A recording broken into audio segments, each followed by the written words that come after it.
Buenas tardes. Hola, buenas tardes. ¿Cómo estás? Hola, buenas tardes. Hola. Buenas tardes, Tardes. profe. Hola Gonzalo, buenas tardes. Agustín, ¿cómo andan? ¿Todo ¿Semana bien? tranquila? Si no fuera por los mercados, estaría Sí, todo se tranquilo podría acá. decir. Ah, sí, Depende de caso dónde se aparte la eso. mire, ¿no?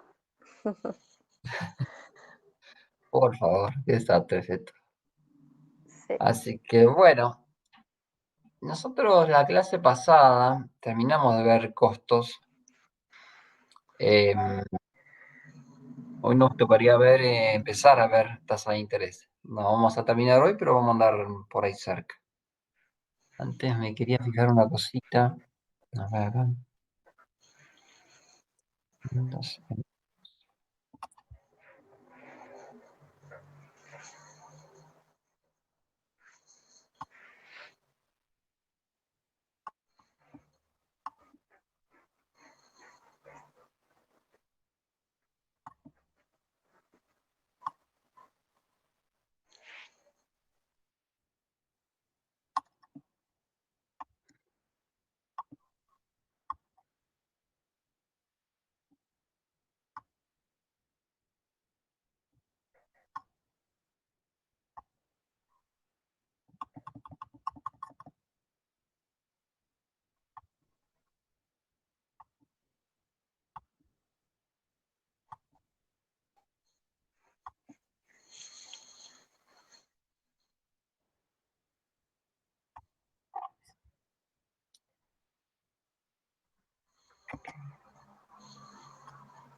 bueno, vamos entonces a presentar la pantalla.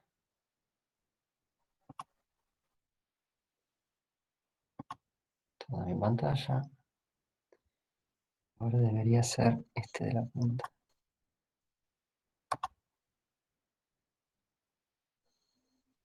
Ujú.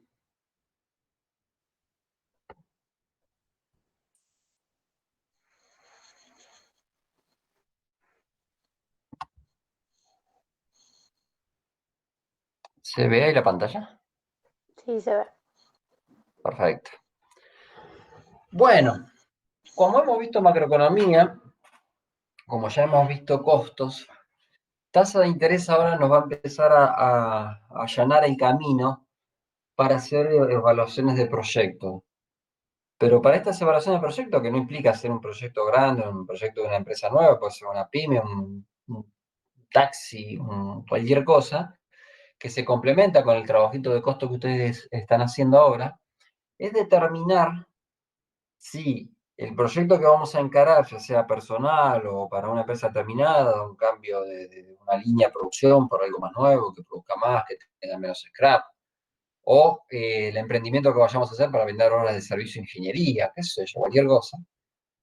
Si eso en realidad justifica los ingresos que voy a tener versus los costos, y basado en ese gap entre los ingresos menos los costos, ver por un lado si la tasa de interés de retorno que nos da es aceptable. Y aceptable va a depender de yo, si soy accionista, cuánto quisiera tener. Obviamente, como aceptable, yo quisiera tener el 100% de rentabilidad anual en dólares, pero es una cosa imposible. Con lo cual, ahí uno empieza a achicar las preferencias en función de cuán riesgoso es el negocio. Y creo que ya lo hemos hablado en algún momento. ¿Y alguien recuerda cómo se comportaba la tasa de interés proporcionalmente, sabemos que es, a el riesgo del negocio? O sea, si el riesgo del negocio es más alto, ¿qué tasa de interés voy a requerir? ¿Más alta o más baja que algo que no tenga riesgo? Más alta. Correcto. Entonces ahí hay una condición de equilibrio entre riesgo aceptable para el inversor versus la tasa de retorno. Los que son ávidos por el riesgo toman tasa de retorno más alta.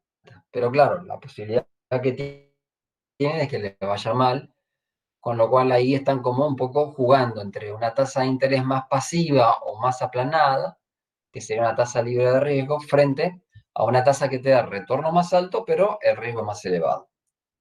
Y ahí uno también se va determinando como perfil de inversor, ¿no? Si uno está empezando en una inversión a largo plazo, o formar su cartera de inversión a largo plazo, va a depender un poco de la edad que se tenga, ¿no? Eso ya vamos a ver un poquito más adelante también. Pero en definitiva, si uno está más cerca de la edad de jubilarse, va a preferir tasas de retorno más bajas en función de una versión a riesgo más alto. ¿Y por qué? Porque te agarra una debacle, que daste patas para arriba con las tasas de interés que pretendías ganar, ahora se te fueron a valor negativo, no sabes cuánto margen te queda como para gastar ese dinero.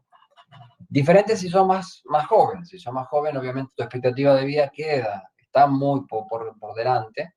Se supone, a menos que tengas un accidente, obviamente que eso no está exento a nadie, que en ese caso uno tomaría una tasa de interés más alta en función al riesgo. La tasa de interés más alta conlleva el riesgo, pero bueno, como el riesgo, todavía tenés tiempo para recuperarte de una mala decisión o de una mala fortuna, por decirlo de alguna manera, uno puede tomar una versión a riesgo mayor en función de la edad que tenga, ¿no? Si son más joven, la versión a riesgo mayor; si estás más cerca de la edad de jubilarte, la versión a riesgo debería ser menor, ¿no? O uno trata que sea menor.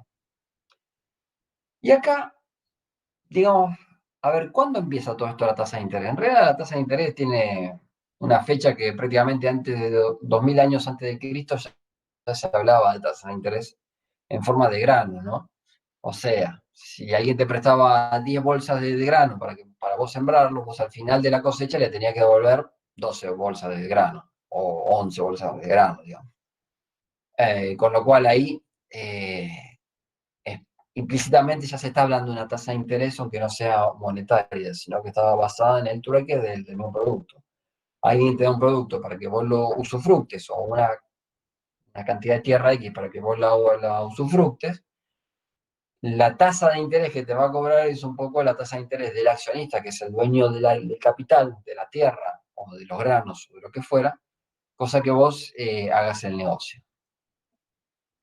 Cuando yo era muy chico, tenía 18 años, en algún momento trabajé como camionero, o sea, tomaba un camión y con ese camión llevaba guano, que es la cáscara de arroz que se le pone a los hilos donde hacen crecer los pollos, digamos. Los pollos tienen un periodo de crecimiento de 90 días o 120 días, ¿no? Ahora no sé cuánto están. Entonces se les llevan alimento balanceado. O sea, los pollos comen todo el día alimento balanceado, por eso le dejan la luz encendida, todo para que coman durante el día y la noche. Si volvés a apagar la luz, el pollo se duerme, entonces no come. Si no come, no crece. Entonces aceleran el proceso dejándole la luz prendida, ¿no? Entonces, si el pollo tiene una tasa de crecimiento que en 3 meses alcanza un tamaño determinado, con un peso determinado, y ahí se puede vender, obviamente, como para faenarlo al pollo y después tengamos las pechuguitas de pollo, entre otras cosas. Entonces, esa cáscara de arroz con un poco de alimento balanceado que se cae cuando los pollos están comiendo, y obviamente la misma caca de los pollos, forman una cama, ¿no? En los hilos. Y esa cama se renueva cada temporada y sirve como abono para las quintas de los que cultivan verdura, que básicamente en Argentina, yo no me quiero arriesgar, pero más de un 90% son bolivianos, ¿no? Por lo menos por lo que yo conozco, ¿no? Por lo menos en toda esta zona, más del 90%. Quizás en otras provincias sea menor el porcentaje. Con lo cual, los bolivianos vienen a Argentina, hacen las quintas, cultivan, le ponen el guano para que las frutas salgan, es como me sale aditivo, pero estoy con la letra química, pero sería un acelerador, por decirlo de alguna manera. Entonces las verduras crecen mejor, crecen más rápido, bla, bla. Entonces, yo con ese camión empezaba a hacer viajes de guano, que tiene una baranda, imagínense, ¿no? Una baranda de pollo, caca de pollo, el guano, la cáscara de arroz, era bastante doloroso. Pero bueno, por eso me pagaban y yo vendía ese producto a los quinteros, que eran bolivianos. Entonces te pagaban no me acuerdo cuánta plata y yo les descargaba el camión entero. No tengo una caja volcadora, básicamente. Así me fui enganchando en otro negocio que era más rentable todavía, que era, en vez de llevar el insumo para la quinta, era llevarles el producto terminado, o sea,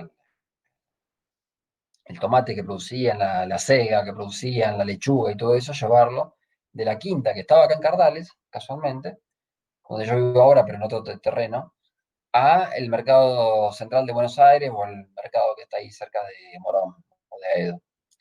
Entonces en ese se llamaba Mercado 3 de Febrero. Entonces ahí, que es un mercado mayorista, donde los que venden la verdura en los negocios, compran la verdura ahí y los grandes productores la llevan ahí. Es como un lugar de intermediario.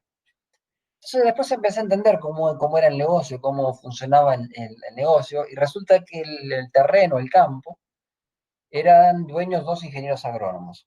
Estos dos ingenieros agrónomos lo que hacían era poner el campo, ponían las semillas, los agroquímicos, todos los insumos necesarios para que los bolivianos produjeran las, las verduras, y del resultado de las ventas sacaban un 50 y 50%. Es decir, 50% iba para los dueños del capital, por llamarlo de alguna manera, que estos dos ingenieros agrónomos, y el 50% eran para aquellos que ponían la mano de obra, que eran las familias de bolivianos, porque en realidad eran varias familias, eran todos medio parientes, hermanos, casados con hermanas, qué sé yo, y con todos los pibes que labraban ahí. Pero trabajaban unas 20 o 30 personas para una quinta que tendría, no sé, 7 hectáreas, 8 hectáreas. Vieron que el trabajo para cultivar verduras es mano de obra intensiva, no requiere mucha mano de obra, ¿no? Mucho menos capital requieren, pero es bastante lo que requiere mano de obra. Y ese negocio funcionó, era bastante próspero. Yo todas las semanas llevaba al menos uno o dos viajes por semana, que me redituaba un dinero interesante. Era uno de los primeros trabajos que yo tenía, con lo cual era, en función del trabajo que había tenido previos, me generaba un ingreso bastante interesante. Básicamente eran los fines de semana que se llevaba al mercado, con lo cual yo lo podía hacer tranquilamente, aún estando en la escuela secundaria. Yo, como hice escuela técnica, hice 7 años de primaria y 6 de secundaria en ese momento. Entonces terminé la secundaria con 19 años prácticamente. Bueno, tal es así que el negocio funcionó como unos 6 meses o 7 meses, hasta que después los bolivianos se le pusieron hicieron un paro de actividades a los dueños de capital, reclamándole que la relación cambiara del 60% para la mano de obra y el 40% para el capital, o los que eran dueños del capital. Tuvieron ahí un tira de afloje, menos que aceptaron al principio, y después, bueno, cuento esto como una anécdota, ¿no? Porque era un 25 a la noche. Claro, eran 25 de la noche, yo tenía que cargar, a la tarde en realidad cargaba, para entrar al mercado el 25 a la nochecita entraba. Y ese 25 de diciembre, obviamente era época festiva, ¿no? Cuando llego a la quinta para cargar, veo una zona arrasada, o sea, todas las casillas que tenían los bolivianos, los galpones para hacer fruta, todo, estaba todo tirado abajo. Y yo, ¿qué pasó acá? Y bueno, pregunto ahí, bueno, resulta que uno de los bolivianos en la fiesta del 24 se mamó, se subió arriba del tractor, se enojó y empezó a pasar a todas las casillas por arriba, se tiró abajo todas las casas, todos los galpones, un desastre, rompió el tractor, obviamente. Bueno, con lo cual ahí ese fue mi último viaje, por eso fue tan icónico para mí, ¿no? Porque a raíz de ese evento, más los otros, decidieron disolver esa sociedad de común acuerdo que tenían, porque no creo que hayan tenido contrato ni nada. Entonces los ingenieros agrónomos se quedaron con lo que daba el terreno, y los bolivianos se llevaron su mano de obra y, no sé, lo que hayan logrado ganar a otro lado, no sé yo, no sé. Entonces, acá este gráfico muestra de alguna manera cómo, de salir de una economía primaria, de lo que sería la quinta de los bolivianos, a una cuestión industrial donde ya los volúmenes cambian. Y al cambiar los volúmenes cambia todo, porque ahí, para producir en gran escala, uno necesita también mano de obra y insumos, o sea, materia prima en gran escala. Y es donde el desarrollo de la era industrial hace que, si uno mira los años en 1800, el PBI por cápita era menos de 1.500, de $1.000 por persona en el mundo, ¿no? Cuando en el mundo era mucho menos, no más de 2.000 millones de personas, una cosa así, ¿no? Ahora no tengo bien el dato, pero ahora somos 8.000 y pico, yo creo que en ese momento habíamos sido 2.000 millones a lo sumo en todo el mundo. Y fíjense que la esperanza de vida al nacer, que se mide sobre el eje derecho, era de 32 años solamente. Es decir, que hacia 1800, así a 1810, cuando Argentina se estaba independizando de España, la esperanza de vida era muy escasa. ¿Por qué era 32 años? Y básicamente por la mortalidad infantil. Un chico se enfermaba de lo que hoy sería eh, neumococo, que le agarran a los chicos, se empieza a moquear, y bueno, hoy tenés herramientas como, obviamente, para sacarlos sin mayores inconvenientes. No está inventado la penicilina todavía, que se inventó a principios del siglo XX, ni los antibióticos, con lo cual, claro, le agarraban una infección media severa a los chicos, algunos morían, bastantes más morían, con lo cual la expectativa de vida al nacer era bastante corta. Te promediaba la vida en 32 años. Eso no quiere decir que no había personas de 70 años. Si pasaban esas épocas críticas, llegaba por ahí a los 50, 60, 70 años. Pero si a los 50, 60 años ya tenías un nivel de achaque interesante, porque habías trabajado mucho en tu adolescencia o habías castigado mucho el cuerpo, obviamente tu expectativa de vida era menor porque los servicios médicos eran prácticamente bastante básicos, ¿no? No sé, si te lastimabas una pierna y como no existían los antibióticos, te lo terminaban cortando, ¿no? Entonces aparecían los mancos, los que, bueno, le faltaba una pierna, un dedo, qué sé yo. A medida que la revolución industrial empezó a marcar una tendencia, se empezó a desarrollar. Ustedes saben que la revolución industrial en realidad se inicia primero con la práctica, que es la invención de la máquina de vapor, y después toda la termodinámica se explica basándose en los hechos que observaban. O sea, cuando uno calentaba el agua, que se convertía en vapor, a partir de ahí empezó a desarrollarse la teoría. No es que uno desarrolló la teoría primero en el pizarrón y después lo llevaron a la práctica, fue al revés. Fue la máquina primero, y después tratando de interpretar lo que pasaba con la máquina, con los físicos de la época o químicos de la época, empezaron a desarrollar las teorías que tenían que ver con eso. Y ahí empezó un desarrollo entre finales del siglo XIX y principios del siglo XX que fue abismal. O sea, el mundo había tenido por lo menos 4 siglos, ¿sí? desde conocido, ¿no? Desde el Antiguo Testamento hasta el Nuevo Testamento, 4 siglos donde lo que se había avanzado en el mundo era muy, muy, muy poco, y a partir de ahí, con la Revolución Industrial, eso evidentemente empieza a subir muchísimo, ¿no? Fíjese que la línea azul hacia finales entre 1912 y 1920 tiene como una curvita hacia abajo, ¿sí? ¿Alguien puede explicar, si lo sabe o si infiere, digamos, no hace falta saberlo, qué hecho histórico ocurrió ahí entre 1912 y 1920? La Primera La Guerra Primera Mundial. Guerra. Y después de la Primera Guerra Mundial, ¿qué vino? Digamos, terminando la Primera Guerra Mundial, ¿qué le siguió? La gran gripe Mucho española. que ver con los pasamientos. Exactamente.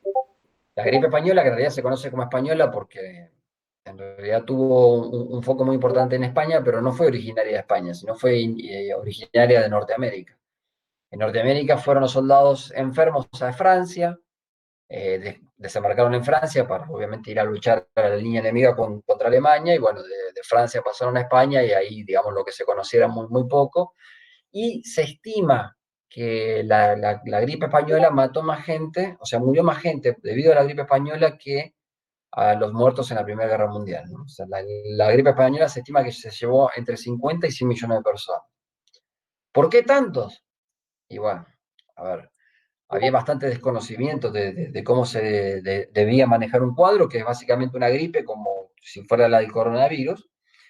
Nada más que se complicaba más porque había mucho rumoreo de cómo deberían ser las herramientas para protegerse de la gripe española, y una vez que te agarrara, cuál era el tratamiento. Entonces ahí, imagínense que una de las cosas que pasaba era que la gente se enfermaba, obviamente tenía mucosidad en los pulmones, en la garganta y demás, y lo que se conocía o lo que entendían que era mejor era fumar.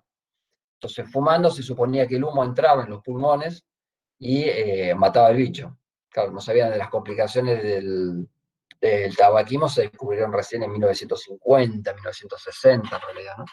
que generaba cáncer y demás, con lo cual entre a los que estaban enfermos, que tenían una gripe, los hacían fumar, y obviamente eso se los llevaba para el otro lado, ¿no? Y así otro montón de pavadas que hicieron en esa época, básicamente por desconocimiento. Pero se murieron entre 50 y 100 millones de personas, es una estimación, ¿no? A lo largo del mundo. ¿Cómo se salió de eso? Nada, o sea, no había vacuna, nada. Una vez que se infectaron la gente suficiente, y que más allá de obviamente la cantidad de muertos, que fue una cosa terrorífica o aterradora, a los que les fue agarrando y se fueron curando, hacían que el virus se muriera solo porque no tenían cuerpos nuevos, sanos, y que no hubieran tenido la enfermedad previa como para seguir multiplicándose, ¿no? Así fue como desapareció la gripe española, tuvo un periodo de vida de 2 años, en 2 años y pico. Con lo cual, eso marca ahí lo que era la expectativa de vida en la SED, porque se morían a cualquier edad, agarraba de chiquitos, viejos, ancianos o de mediana edad, y murieron. Pero después siguió creciendo. El gran salto lo dan entre 1928 y 1936, que fue básicamente el desarrollo de toda la microbiología, ¿no? O gran parte de la microbiología. Y fíjense que a partir de ahí también el Producto Bruto Interno por cápita empezó a crecer. ¿Producto de qué? Y bueno, las guerras, tanto la Primera Guerra Mundial y aún más la Segunda, sirvieron en principio para desarrollar armas y tecnología para matar obviamente al enemigo, pero una vez salidos de la guerra, lo que habían inventado quedaba como valor agregado en la sociedad, y la sociedad después usufructaba para eso, qué sé yo, los vehículos. Y bueno, los vehículos tuvieron un gran ascenso en la producción a partir de la Segunda Guerra Mundial, ¿no? En todo el mundo. Entre la primera y la segunda había vehículos, pero eran más allá de Ford y la línea de montaje, la cantidad de vehículos producidas era menor. Después de ahí empieza la explosión de vehículos, la explosión de la invención de la electricidad. En realidad, la electricidad hasta principios del siglo XX no se conocía muy poco, ¿no? Recién con los desarrollos de Tesla y de Edison es donde se pudo masificar el uso de la electricidad y saber qué hacer con la electricidad, ¿no? De mover motores, y al mover motores con la electricidad ya no hacía falta tener una máquina de vapor, que es bastante engorroso, que poner el carbón, controlar las presiones y temperaturas, sino que al tener un motor de energía eléctrica vos podías suplantar lo que era la máquina de vapor creada hasta ese momento. El desarrollo siguió y la expectativa de vida creció tanto que hoy, si uno la tiene que mirar, obviamente los países con mayor desarrollo o mayor Producto Bruto Interno por cápita tienen una expectativa de vida mayor a los que tienen un Producto Bruto Interno bajo por cápita, y va de la mano del desarrollo. O sea, todavía hay naciones en el mundo donde viven como hace un siglo atrás o 2 siglos atrás, ¿no? O sea, viven de una economía muy primaria, ¿no? Algunos países del centro de África, algunos otros de Asia y demás, ¿no? Pero bueno, los países que más desarrollo han alcanzado, más PPB han alcanzado, la expectativa de vida es mayor, porque obviamente obtienen salud o un servicio de salud acorde, digamos, al dinero que tienen. Entonces pueden hacer extender la vida de las personas en general, ¿no? Con lo cual, esto es cuando se critican los resultados de la revolución industrial, se critica desde el punto de vista ambiental, y es correcto, nadie dice que sea lo contrario, pero desde el punto de vista de mirado del PBI por cápita, a ver que esto mejoró bastante. Antes, una persona en el siglo XIX, la mayoría de las personas, o más del 90 y pico por ciento de la población, prácticamente desde que se levantaba hasta que se acostaba, trabajaba todo su día para obtener una subsistencia, ¿no?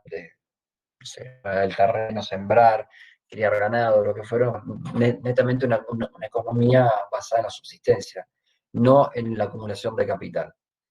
Pero claro, esto del desarrollo de la revolución industrial también trajo aparejado grandes concentraciones de riqueza que en el periodo previo eran muy poquitas las familias que tenían, y ahora fueron creándose más. O sea, los nuevos industriales o los industriales fueron ganando capital en función de aquellos que eran dueños del capital en primera instancia, los dueños del campo porque heredaron los campos, porque los ganaron, o porque eran tenientes creo que de tenientes para arriba en lo que era, o los soldados inclusive también, en lo que fue en Argentina la campaña al desierto. Argentina hasta 1870 era del Río Salado para arriba, o sea, del Río Salado para arriba, Buenos Aires, Córdoba, San Luis, todas las provincias hacia el norte, era lo que hoy se conoce como Argentina, pero el sur era la zona patagónica, que era una zona muy poco explorada y que no había actividad del mundo occidental, no quiero decir mundo civilizado, sino del mundo occidental. Los nativos que vivían ahí complicaban bastante la creación de negocios, el cultivo de materiales, la crianza de ganado, porque básicamente lo saqueaban, la pelea entre las tierras y demás. Cuando se inicia la campaña del desierto, en 1860, 1870, por ahí fue en 1870, me parece, ahí es donde, ganándole los terrenos al indio, es donde se logra ampliar las fronteras de la Argentina y ganar todo lo que es la Patagonia, y con eso el desarrollo de varias industrias de la zona. Ya primero, a principios del siglo XX, se descubrió petróleo en Comodoro Rivadavia. Eso fomentó que de alguna manera Argentina entrara en una época temprana, lo que sería en conjunto con la Revolución Industrial, pero bueno, después todo lo que vino de 1930 en adelante ya vimos en otros slides que fue bastante malo, ¿no? Se desarrolló Argentina, pero no al ritmo que pudiera haberse desarrollado. Entonces ahí, bueno, tenemos esto, la concentración de capital existe. Y acá se ve de alguna manera un gráfico que muestra los países que promueven el derecho a la propiedad, el orden legal y fiscal y premian la innovación, dónde están versus aquellos que menos lo promueven. O sea, lamentablemente, muchachos, chicas, chiques, como para incluir a todos, vivimos en un país donde el esfuerzo no es muy reconocido, pero inclusive por la sociedad, ¿no? Qué sé yo, antes en la década del 40, acá en Argentina, el 50, 60, hasta el 70, aquellos que eran médicos, que eran ingenieros, que eran abogados, qué sé yo, cualquiera de las profesiones que tenían una profesión era valorado por el común de la sociedad, ¿no? Hoy parece ser que ser ingeniero, médico, abogado o cualquier profesión, en realidad sos uno más, y los que realmente se destacan son los que son jugadores de fútbol, los que son deportistas, o los que salen en programas de televisión a hacer payasadas y ese tipo de cuestiones. O sea, la sociedad argentina ha cambiado mucho, y los valores de la sociedad no han ido acompañando el crecimiento que se debería. Por eso, cuando uno dice, sí, los políticos son todos un desastre, pero los políticos salen de la sociedad, y la sociedad somos todos, digamos. Por más que estemos más o menos de acuerdo, el acto de que un chico como ustedes estudie, esté escuchándome a mí y a Luciana, un viernes a la tarde, en vez de estar mirando el sol o tomando mate o fumando en la plaza, ya implica un cambio de hábito que para mí es excelente, porque yo soy igual que ustedes, digamos, ¿no? Pero hay mucha gente que verdaderamente eso no lo valora. Y después, inclusive los políticos, como obviamente la masa de votos está más tirada para los que no hacen nada, este es un país de vagos. O sea, si vos querés ser lazy, querés ser vago, este es el país ideal para vivir. Si querés trabajar en este país, y bueno, la verdad que tenés que soportar bastante los maltratos de la sociedad en general, ¿no? Porque la sociedad en general no te valora. Ah, yo soy ingeniero, mira, como si fueras, no sé, sin desprestigiar ninguna otra profesión, ¿no? O sos doctor, sí, es doctor, qué sé yo. Si estuvieras en televisión bailando, cantando, o estuvieras haciendo un programa de TV donde te peleas con alguna estrella o lo que fuera, parece que sos mucho más conocido o mucho más reconocido, más que conocido, por la sociedad en general, que si realmente son los que generan valor agregado. Pero obviamente las sociedades así no crecen. Las sociedades que premian el derecho a la propiedad al principio. La toma de tierra se ha vuelto algo común en los últimos meses. Bueno, siempre fue un tema problemático en Argentina, pero el derecho a la propiedad en los últimos meses ha tenido una exacerbación bastante importante. El orden legal, la parte jurídica en Argentina es un desastre, ¿sí? O sea, los que deberían estar presos no están presos, y por ahí debe haber gente que está presa que no debería estarlo, o al revés, debería haber más gente presa de lo que realmente están. Pero tampoco hay una condena social, ¿no? Aquel que robó, pero tiene un Mercedes-Benz, el tipo se lo mira diferente, tiene un Mercedes. No importa demasiado de dónde sacó el dinero, ¿no? Si lo sacó en forma ilícita o ilícita. El orden legal y fiscal, obviamente el fiscal en Argentina ya sabemos lo que pasa, ¿no? Y premian la innovación.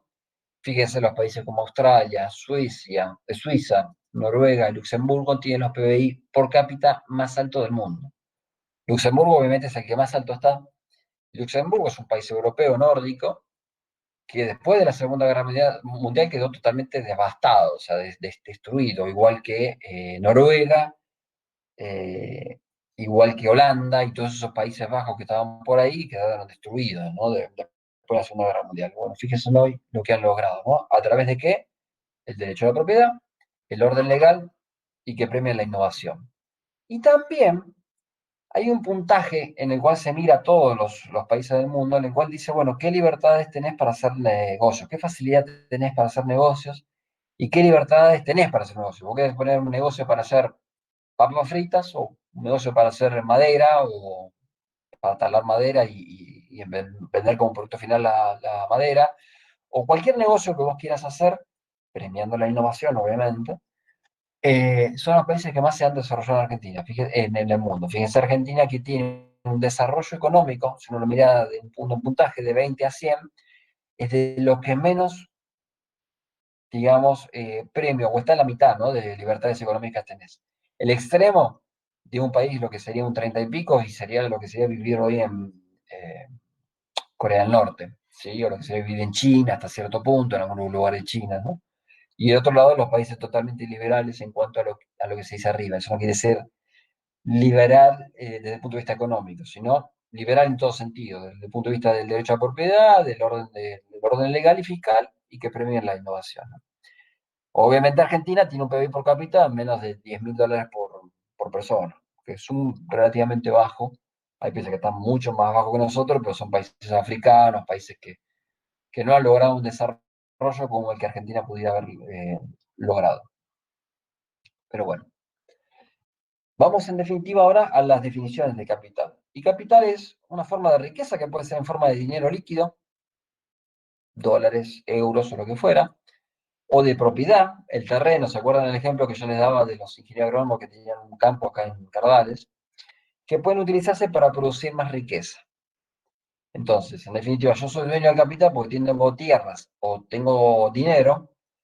Ese dinero o esa tierra la utilizo para generarme más riqueza. O sea, si yo rento el campo para que alguien lo trabaje o lo explote, rento se llama alquilar el campo, ese alquilar del campo yo voy a tener un rédito básicamente por no hacer nada. Yo tengo una tasa de interés pasiva, se llama, vamos a ver cómo se llama eso. Y aquel que utiliza ese capital, que ya bien digo, puede ser una tierra, puede ser el dinero, lo explota, lo siembra, vende, cosecha, reniega con las plagas o lo que fuera, ese es el que tiene la tasa de interés activa. Vamos a ver la diferencia entre una y otra. Generalmente los dueños del capital no asumen la tarea de generar más riqueza, sino que delegan en otro para que lo haga. Esto es la diferencia de pensamiento. Hay un libro muy interesante que habla de padre pobre, padre rico, ¿no? Lo que le enseña el padre rico a sus hijos es lo que le enseña el padre pobre a sus hijos. El padre pobre a sus hijos le enseña que es necesario trabajar para obtener dinero. El padre rico le enseña a sus hijos cómo hacer para no trabajar y tener dinero, que básicamente es usufructuar el capital que van a heredar o lo que ya tienen, digamos, ¿no? Bueno, y obviamente esto ha generado, a través de la revolución industrial, de la masificación de los productos, un nuevo orden económico o nuevos órdenes económicos que implicaban decir, bueno, barajar y tirar de nuevo, como se dice en cualquier cosa, en cualquier ejemplo de la vida. Cuando vos te encontrás con una cuestión que es totalmente paradigmática, o sea, que rompe todos los paradigmas, lo mejor que tenés que hacer es barajar, tomar las cartas de vuelta, barajarlas y empezar a dar de vuelta, ¿no? Como arrancar de cero. Y a partir de acá es donde empezó una gran discusión que ya la hemos visto en parte en macroeconomía, que es una discusión de qué le corresponde a cada uno, qué le corresponde al que es el dueño del capital y qué le corresponde a aquel que es el dueño del trabajo, de la mano de obra, la plusvalía. Bueno, el principal crítico de lo que debería ganar uno y el otro era Karl Marx, ¿no? Karl Marx, que era un sociólogo alemán, sociólogo y economista alemán, planteó lo que durante todo el siglo XX presentó una discusión que hasta el día de hoy, en algún momento todavía se vuelve no los planteos fundamentalistas de Marx, pero sí en cierta manera decir, bueno, este tema de tener el capital, y por tener el capital solamente ganás mucho más que aquellos que tienen son los dueños de la mano de obra o del conocimiento, ¿por qué no? Que seríamos nosotros en este caso. ¿Cómo se reparten las ganancias, ¿no? Y bueno, Marx era el principal crítico, donde publica El Capital, que son varios tomos, y ahí describe todo el capital y cómo el capital de alguna manera afectaba el desarrollo del hombre. Bueno, acá Marx decía que la producción y el intercambio de productos constituyen la base de todo orden social. Eso, digamos, ahí no hay nada nuevo, no hay nada innovador, ¿no? Pero se buscaba demostrar, o Marx buscaba demostrar, que el capitalismo explotaba necesariamente a las clases trabajadoras y la explotación conducía inevitablemente a su destrucción. ¿Qué decía Marx? Y bueno, que el capitalista solamente le iba a pagar a la clase trabajadora para que subsistiera y que pudiera tener hijos que fueran la mano de obra del futuro. Con lo cual, no existían los sindicatos, no existían los planes de retiro, no existían los beneficios, no existían las vacaciones pagas, no existían un montón de derechos. Esto piensen que fue final del siglo XIX, principio del siglo XX, ¿no? En realidad, Marx fue más final del siglo XIX, fíjese la época, ¿no? Donde estuvo viviendo, donde obviamente las condiciones del capitalista son diferentes a las condiciones que tiene hoy en día. Hoy en día hay más instituciones, y por instituciones hablo no solamente del poder ejecutivo, legislativo, judicial, sino hay otras instituciones que también de alguna manera luchan por aumentar la participación de los asalariados en esta generación de riqueza, que son básicamente los sindicatos. Yo, ojo, reniego mucho de los sindicatos, porque a veces ponen paros en la rueda, pero hay que reconocer que sin la existencia de los sindicatos, nosotros nos encontraríamos trabajando hoy 16 horas por día y con salarios bastante menores a los que tenemos. En todo sentido, ¿no? Del trabajador desde que barre hasta los ingenieros dueños del conocimiento, los que manejan una planta determinada, o los que generan ese valor. Pero bueno, Marx decía que basado en esa explotación de cada día tomar un poquito más, o sea, cada día los iban a matar más de hambre, entonces mientras el tipo comiera para hacer una mano de obra, era como parte de un engranaje más, ¿no? Y ahí si no vieron la película Tiempos Modernos de Charles Chaplin, se la recomiendo, ¿no? Es una de las películas no habladas del cine mudo de Estados Unidos, de principios del siglo XIX, que relata bastante bien lo que era la concepción del capitalismo en esa época, ¿no? O la crítica que le hacía Chaplin, digamos, en la película Tiempos Modernos al capitalismo. Ahí se distinguen dos conceptos, la fuerza del trabajo y el tiempo del trabajo, y la fuerza del trabajo nace en referencia a la capacidad del hombre para hacer el trabajo. Y el tiempo del trabajo es el proceso real y duración del trabajo, o sea, cuánto le lleva a un hombre hacer una madera contando hacer una mesa con la madera disponible, los clavos y las herramientas disponibles, ¿no? Entonces una cosa era la fuerza, que era la mano de obra de cada trabajador, y otro era el tiempo que le costaba a cada trabajador hacer una mesa. Entonces ahí a Marx decía que de alguna manera los trabajadores debían contar con un dinero suficiente para no pasarse la jornada de sol a sol, porque en definitiva si no, no era cambiar mucho lo que pasaba en el siglo XVIII, en el siglo XVII, los siglos previos, donde no trabajaba de sol a sol simplemente para una economía de subsistencia, sino que el trabajador gozara también del uso de su mano de obra para tener una vida más tranquila, o sea, trabajar menos, una jornada de horario de horas más reducida, que tuviera tiempo para el ocio, ¿no? La clave de la explotación en el sistema estaba en el hecho de que la diferencia entre el salario que percibe un trabajador y el valor del producto que produce, Marx lo denomina plusvalía. ¿Qué es la plusvalía? Es básicamente la diferencia entre el precio de venta y los costos. Y ahí lo enganchamos con lo que vimos de costos. Uno, la mano de obra la consideramos nosotros como un costo, y es así. Pero esa diferencia entre el precio de venta y la mano de obra, y los costos asociados a la mano de obra, no solo mano de obra, porque si no para producir algo también necesitas materias primas, era ese valor agregado, esa plusvalía, que era lo que Marx distinguía, y decir, bueno, ¿cómo se reparte eso, no? ¿Cómo debería repartirse eso? Y bueno, la concentración del capital, decía Marx, genera el vicio de la tasa de interés, y acá engancha Marx a finales del siglo XIX con la época contemporánea. Los empresarios ganan por sus tasas y no trabajan por ellas, ¿no? O sea, los empresarios trabajamos todos para maximizar la rentabilidad del accionista, y el accionista obviamente está sentado en el directorio tomando café, comiendo galletitas y decidiendo o de alguna manera viendo si el negocio que nosotros le manejamos le es rentable o no le es rentable. Si no le es rentable, posiblemente te rajen, si sos gerente general. Si no, el gerente general es una cascada, o sea, la gallina que está más arriba defeca sobre la gallina que está más abajo, ¿no? En el gallinero es la ley del gallinero, acá pasa más o menos lo mismo, ¿no? O sea, los accionistas en el directorio retan al gerente general. El gerente general reta a los gerentes intermedios, los gerentes intermedios retan a los jefes, y los jefes retan a su vez a sus empleados, ¿no? Si los objetivos no se cumplen o si la rentabilidad no es la que los accionistas buscan.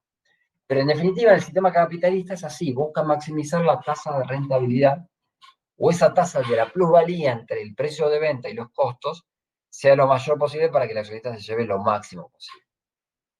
Claro que en toda esta cuestión ya hay muchos productos desarrollados, la sociedad tiene muchos productos de lujo y de consumo masivo, con lo cual ahí, al haber muchos oferentes y muchos consumidores, es lo que aparecería como mercado perfecto, ¿no?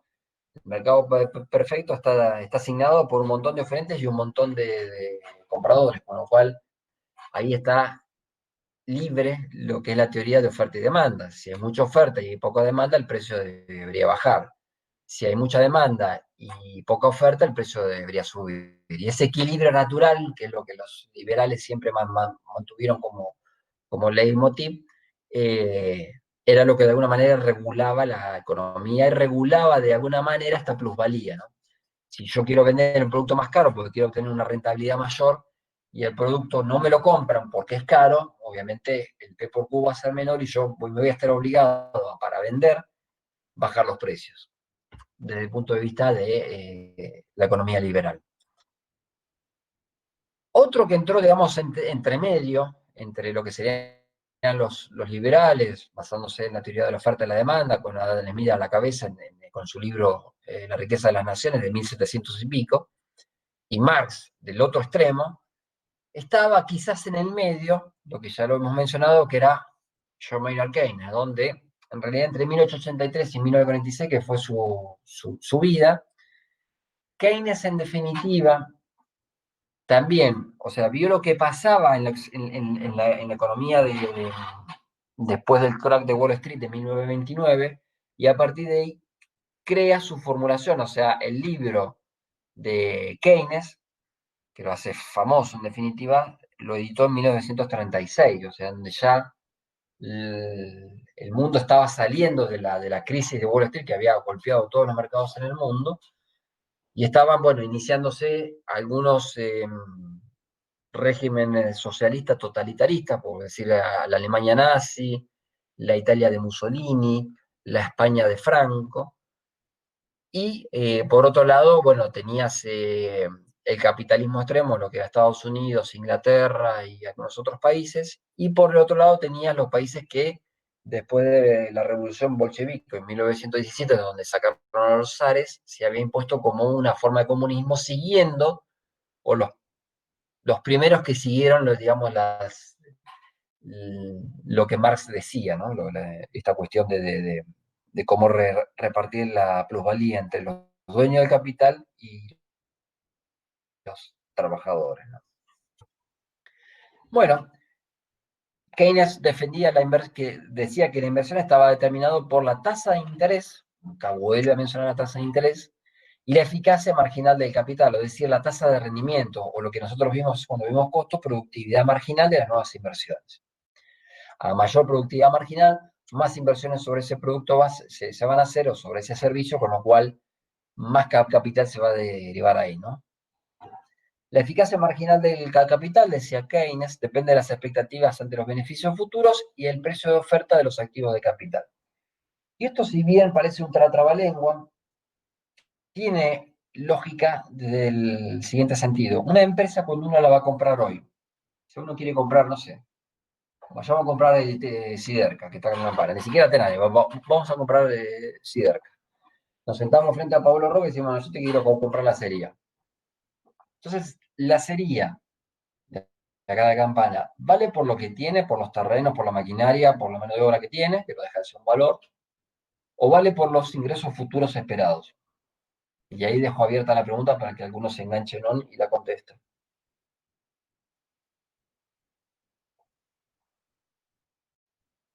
Ambos, Ujú.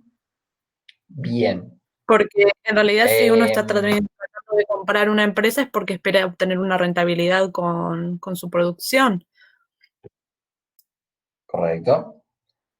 Generalmente las empresas, lo que vos decís está correcto, pero en general, digamos, si uno tuviera que decir, bueno, cuánto le corresponde cuánto le corresponde a los activos y cuánto le corresponde a la generación de flujos futuros, vale más la segunda parte.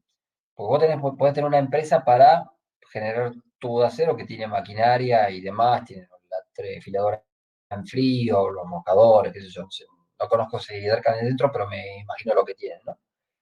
Todo el equipamiento que tienen, sí, bueno, si no produce tubos de acero, ¿para qué sirve Tenaris? Y básicamente las máquinas que tiene adentro las tenés que vender como chatarra, como peso de metal, digamos, ¿no? Entonces, y vendes al terreno, con lo cual ahí el precio sería mucho menor. Con lo cual las empresas se categorizan o ganan más por los beneficios futuros esperados, y ahí se engancha con lo que vamos a ver a posterior de Trascender, que es el flujo libre de caja. ¿Cuáles son los flujos libres de caja que esta compañía o este negocio me va a generar? Y en base a eso determino lo que vale hoy o genero una oferta para lo que para mí vale la compañía. Por eso compañías que no tienen mucho capital, vale mucho, qué sé yo.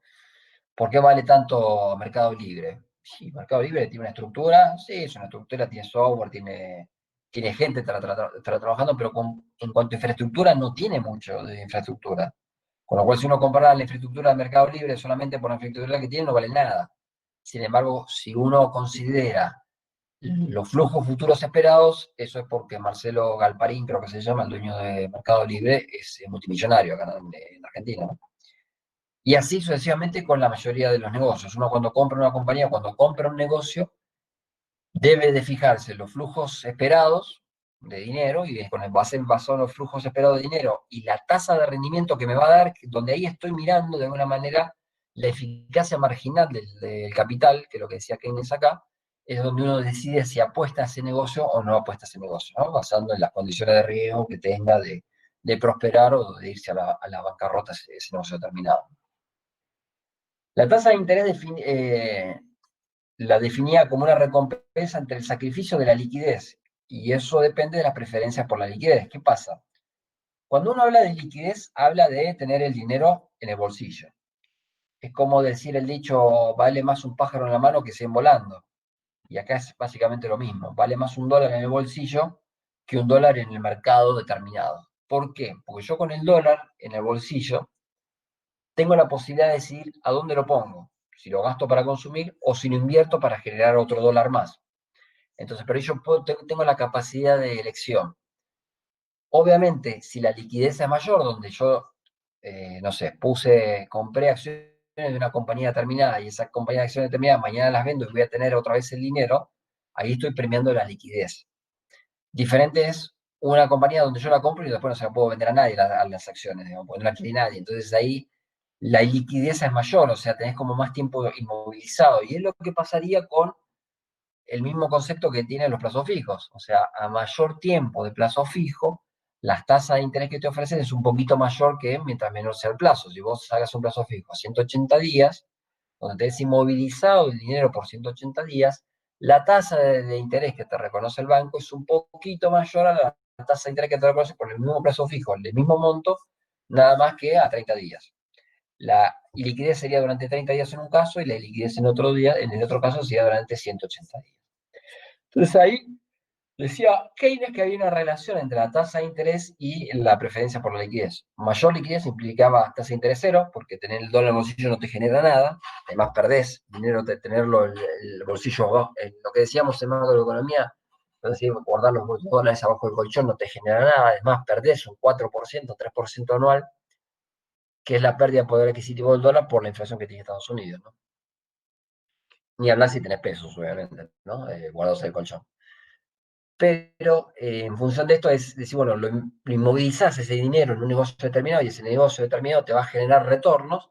Está bien, te genera retornos, pero dependiendo cuán rápido te generen esos retornos, es la tasa de interés y la liquidez de ese dinero que vos pusiste ahí, ¿no? Bueno, el deseo de mantener la riqueza en forma de sus activos financieros líquidos y la cantidad de dinero en circulación más los depósitos. Bueno, ahí ella empieza a hablar un poco de demanda de dinero y oferta de dinero, ¿no? Las tres influencias psicológicas fundamentales sobre la renta y el empleo son, esto es lo que decía Keynes sobre el consumo, ¿no?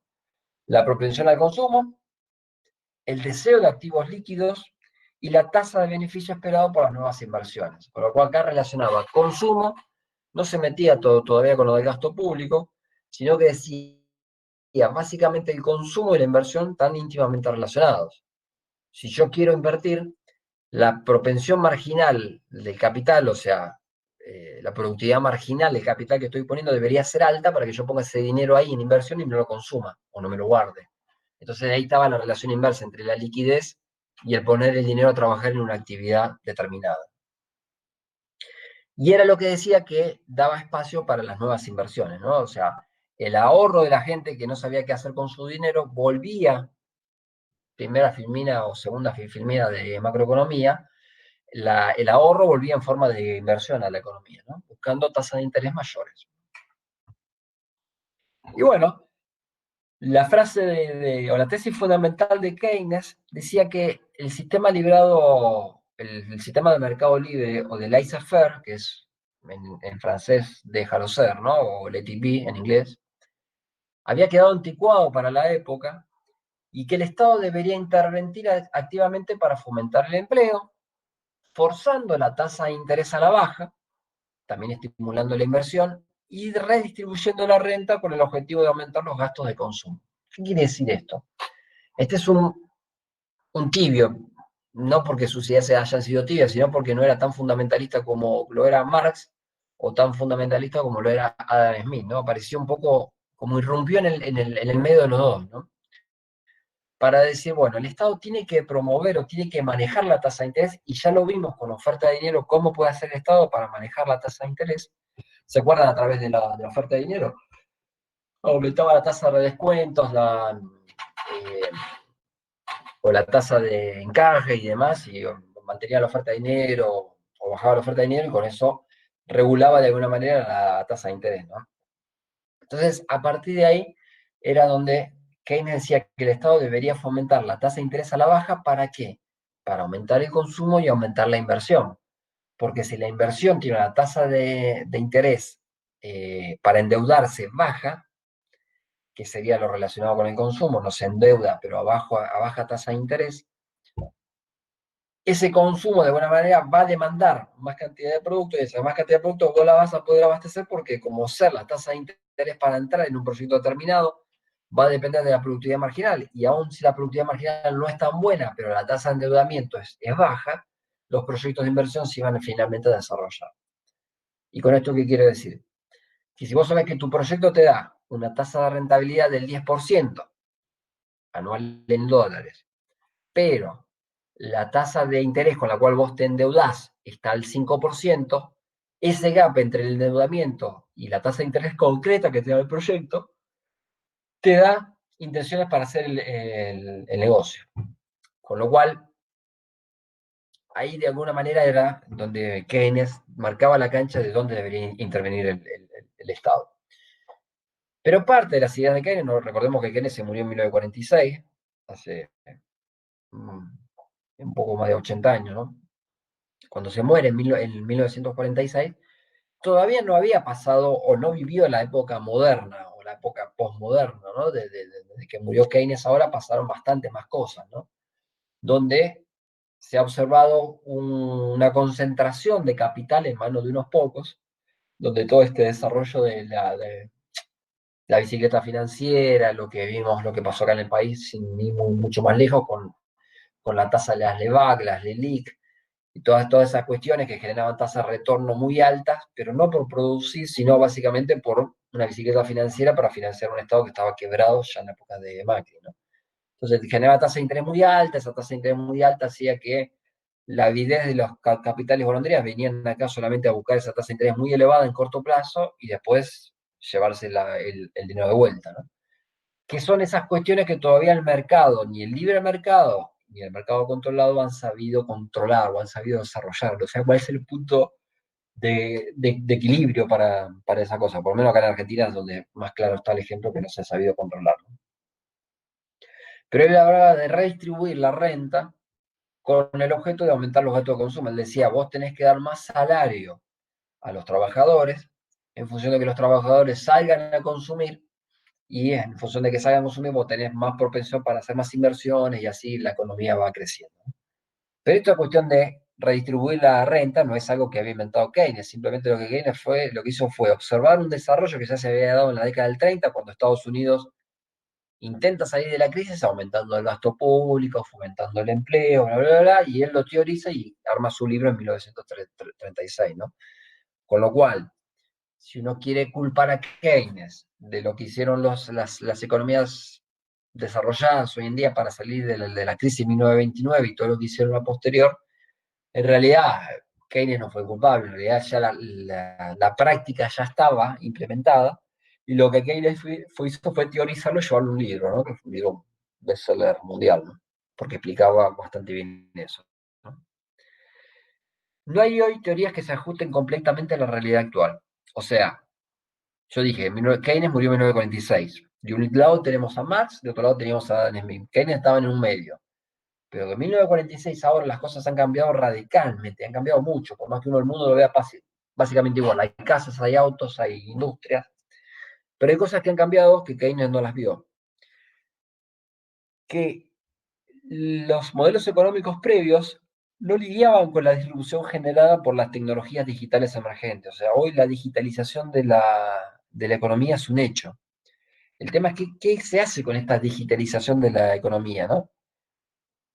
Lo que está pasando es que la digitalización de la economía genera retornos a escala creciente, o sea, cada vez los retornos son mayores, mientras que las grandes compañías tecnológicas rápidamente explotan los efectos de la red para dominar una cantidad mayor de mercados, y esto ha afectado a los modelos de negocio tradicionales y ha transformado el comportamiento. ¿Qué es lo que pasa?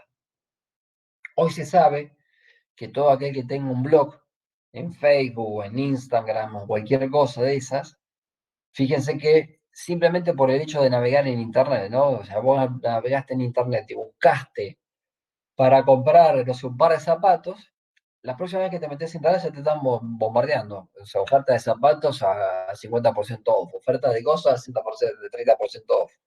Estuviste buscando para comprarte un auto y te ofrecen ofertas de auto por todos lados. Es decir, ¿qué pasa? Los hábitos de consumo hoy están digitalizados, con lo cual uno puede decir dónde están los mayores hábitos de consumo, qué es lo que busca la gente en Internet, cosa que antes no pasaba. En la década del 90 el Internet era prácticamente desconocido. Yo me acuerdo, en la facultad cuando yo estudiaba había una sola máquina que tenía Internet. Y tenías que pedir turno y te daban un turno de ahí una semana para usar la máquina que tenía Internet. O sea, una cosa que para ustedes hoy es impensable. Y lo estoy hablando de tanto tiempo atrás, ¿no? Con lo cual, hace 20 años atrás, o 20 y pico años atrás, las máquinas que tenían internet eran muy limitadas y obviamente la velocidad era, no sé, menos de medio mega, sería una cosa así, ¿no? Porque eran cosas lentas, ¿no? Pero hoy, si bien tiene por un lado la ventaja del acceso a la información, la desventaja es que uno se siente, está controlado, ¿no? Por más que uno no lo vea, ¿no? Y ahí me vieron cuando, no sé si vieron la película, no sé cómo se llama bien la película, pero habla de este caso del tipo este que vendió la información, que estaba monitoreado por el gobierno de Estados Unidos y miraba cada uno las bases de consumo, las inclinaciones políticas que tenía. LikiWix. Bueno, el escándalo de LikiWix, donde todos los países y todos los gobiernos estaban observados, marcaba de alguna manera esto, ¿no? Las tendencias que tenían, digamos, para investigar la gente, ya no como se hacía antes con un investigador privado que iba y lo seguía al tipo, como era a mediados del siglo XX, sino que ahora por lo que busca en Internet o por cómo es su perfil, los tipos de alguna manera te van encasillando, te van encuadrando, ¿no? Y hay un tipo que que se hizo muy conocido porque trabajaba para la CIA, donde entró en la primera etapa esto que fue quizás el desarrollador para la CIA que era lo que buscaba, buscando los hábitos de consumo, buscando de alguna manera los libros que buscaba en Internet o que leía en Internet, sabía de la inclinación política que tenía, y si era un fundamentalista que estaba buscando cómo, no sé, armar una bomba atómica, era un tipo que era mucho más fácil de cachar que si lo hacías una investigación o lo tradicional, ¿no? Pero así, aún así, este tipo de empresas que se dedican a la tecnología, donde era de vuelta un poco el ejemplo de Mercado Libre o de Amazon del otro lado del planeta de Estados Unidos, es decir, bueno, ¿qué rentabilidad han tenido y qué concentración de capital han tenido? Donde en función sale un poco de lo que era originalmente, va a decir, bueno, vos tenés capital, lo haces trabajar para tener más capital. Y bueno, Galparín empezó un garage, Microsoft con, bueno, Bill Gates, o del otro lado con Apple, con Steve Jobs, empezaron a trabajar en un garage y desarrollaron, mediante la innovación, compañías que son multimillonarias hoy en día, ¿no? Pero bueno, ahí es el derecho de la innovación y de alguna manera cómo se distribuye esa ganancia generada por estas empresas que en definitiva mucho capital en activo no tienen, pero sí tienen flujo de fondos más que interesantes. Bueno, los macroeconomistas deben reconocer que la distribución importa, que intentar modelar el comportamiento económico en los hogares en base a un único agente representativo elude diferencias cruciales en las experiencias y el comportamiento de las personas en grupos de ingreso y de riqueza diferentes. A ver, acá hay un hecho que no se puede negar, ¿no? Nosotros nos manejamos en un ambiente determinado. Ustedes en el ambiente de la facultad, el ambiente de su familia, el ambiente del club, de los amigos que tienen. Pero hay otra Argentina, y así como pasa en Argentina, pasa en otros lugares del mundo, donde hay otra sociedad que no tiene los mismos pensamientos que tienen ustedes o que tenemos nosotros, ¿sí? Para incluirme en el grupo de ustedes, ¿no? Por más que tenga una diferencia de edad determinada. Sino que están pensando en otra cosa, ¿no? O sea, están pensando en cómo, para los que mal hacen las cosas, están pensando cómo chorear, cómo zafar, cómo vivir sin trabajar absolutamente nada, o sea, sin esforzarse en absolutamente nada. Y acá es donde los economistas tienen que entender que la distribución de la riqueza importa. ¿Por qué? Porque esto de tener hoy Argentina con un 45% de pobreza, vamos a terminar este año, con suerte, en peor caso 50%. Y con una proyección, como ya lo hablábamos cuando escuchábamos a Carlos Parodi, a Juan Carlos Parodi en macroeconomía, que tener una masa de pobres en crecimiento versus una masa de clase media o de clase alta cada vez más en disminución, no sirve, porque de nada va a servir que estén los pobres en una margen del país y los ricos en otra margen del país, porque de alguna manera estamos mezclados en el supermercado, cuando vamos a votar, cuando salimos de nuestros, como le dicen a los barrios cerrados, el gueto de los ricos, cuando salís de este encierro que te brinda cierta seguridad, entre comillas, o te enfrentás a la sociedad como está. Entonces una sociedad completamente desigual genera mayores hechos de violencia. Los mayores hechos de violencia no se corrigen con cárceles más grandes o no se corrigen con más cantidad de policías. Se corrigen con una distribución diferente de la riqueza. Pero ahí te encontrás con problemas no solamente económicos, sino socioculturales, ¿no? O sea, eso ya lo hemos hablado bastante en macroeconomía, ¿no? Pero bueno, con lo cual un ajuste a la realidad de lo que está pasando hoy en día, todavía no hay una teoría nueva que disrumpa a lo último que tenemos, que fue lo de Keynes o lo del neoliberalismo, si se quiere, con Hayek, después en la década del 70, que fue otro escritor importante que describió el fracaso de alguna manera del modelo keynesiano y la vuelta al mundo del modelo neoliberal y de la capitalización mundial, ¿no? Digamos, de lo que sería el mercado libre, ¿no? No mercado libre como el sitio para buscar cosas, sino el mercado libre en general, ¿no? O sea, que Argentina pueda transaccionar con China y China pueda transaccionar con Alemania y Alemania con China o con Rusia a la vez, ¿no? Bueno, lo que es seguro es que la creciente desigualdad ha reducido drásticamente el respaldo de los políticos tradicionales a favor de los populistas y nacionalistas. Esos políticos populistas y nacionalistas, como tenemos en Argentina, han erosionado el consenso previo que había en materias de política que sustentaban la problemática fiscal o digamos, cómo manejar el hecho fiscal, o sea, el manejo de la economía desde el punto de vista fiscal, la política monetaria independiente, el libre comercio y el movimiento liberal del capital y la mano de obra. ¿Qué pasa? Esto se vive como una tendencia que no es solamente acá, sino que es a nivel mundial, ¿no? Estas crecientes desigualdades que se están dando por este tema de la digitalización de la economía, están generando que resurjan líderes que con un discurso netamente populista logran obtenerse del poder o logran hacerse del poder básicamente basado en el voto. O sea, si vos le decís a un pobre, mira, no vas a trabajar, pero vas a tener plata igual, olvídate, el pobre va a votar a ese. Y eso está haciendo que cada vez nos quedemos con menos alternativas para votar a un político que tenga unas ideas certeras o por lo menos lo que previamente se conoció, lo que era objeto del éxito, ¿no? Porque estos populistas cuando llegan al gobierno limitan de alguna manera la libertad económica. ¿Cómo la limitan? Bueno, congelando tarifas, diciendo, bueno, por 180 días no aumentan los salarios ni aumentan los precios, tenemos una canasta de precios cuidados, y todo lo que se ve en Argentina de hoy en día refiere un poco a esto. La desigualdad económica, los muy ricos por un lado y los más pobres por el otro, pero ¿qué pasa? Los pobres ahora son una masa de población muy importante. Digamos, si los economistas no terminan entendiendo, lo que están en el poder no terminan entendiendo que la distribución importa, y esto no quiero decir sacarle al rico para dárselo al pobre. Se lo sacas al rico para dárselo al pobre, pero siempre y cuando, en tanto y en cuanto el pobre haga algo, digamos, porque sacarle al rico para dárselo al pobre por el hecho de la nada misma, es donde genera más distanciamiento entre las clases ricas y las clases no tan ricas, ¿no? Entonces, no ha habido hasta ahora, una teoría que diga cuál es la mejor receta como para trabajar sobre esto. Obviamente la mejor receta conocida para esto eran las instituciones. Con instituciones más fuertes ya vimos cómo eran los medios de control que aparecían y a partir de ahí era, de alguna manera, aumenta el PBI por cápita y de alguna manera también se controla la distribución de la riqueza, ¿no? Pero bueno, por ahora todavía esto no está. Volviendo a la definición del capital, el capital puede ser propio o puede ser de deuda. El capital propio, obviamente, es el dinero que yo tengo o el campo que yo tengo. Y el capital de deuda es lo que yo pido prestado. O sea, pido prestado a un banco, una entidad financiera, a mi tío, a mi papá, que me preste dinero para yo comprarme un negocio determinado, ¿no? Más los ahorros que yo tengo. Entonces ahí se diferencia entre lo que es el capital propio y lo que es el capital de deuda. Y ahora vamos a ver cómo difiere la tasa de interés entre uno y otro.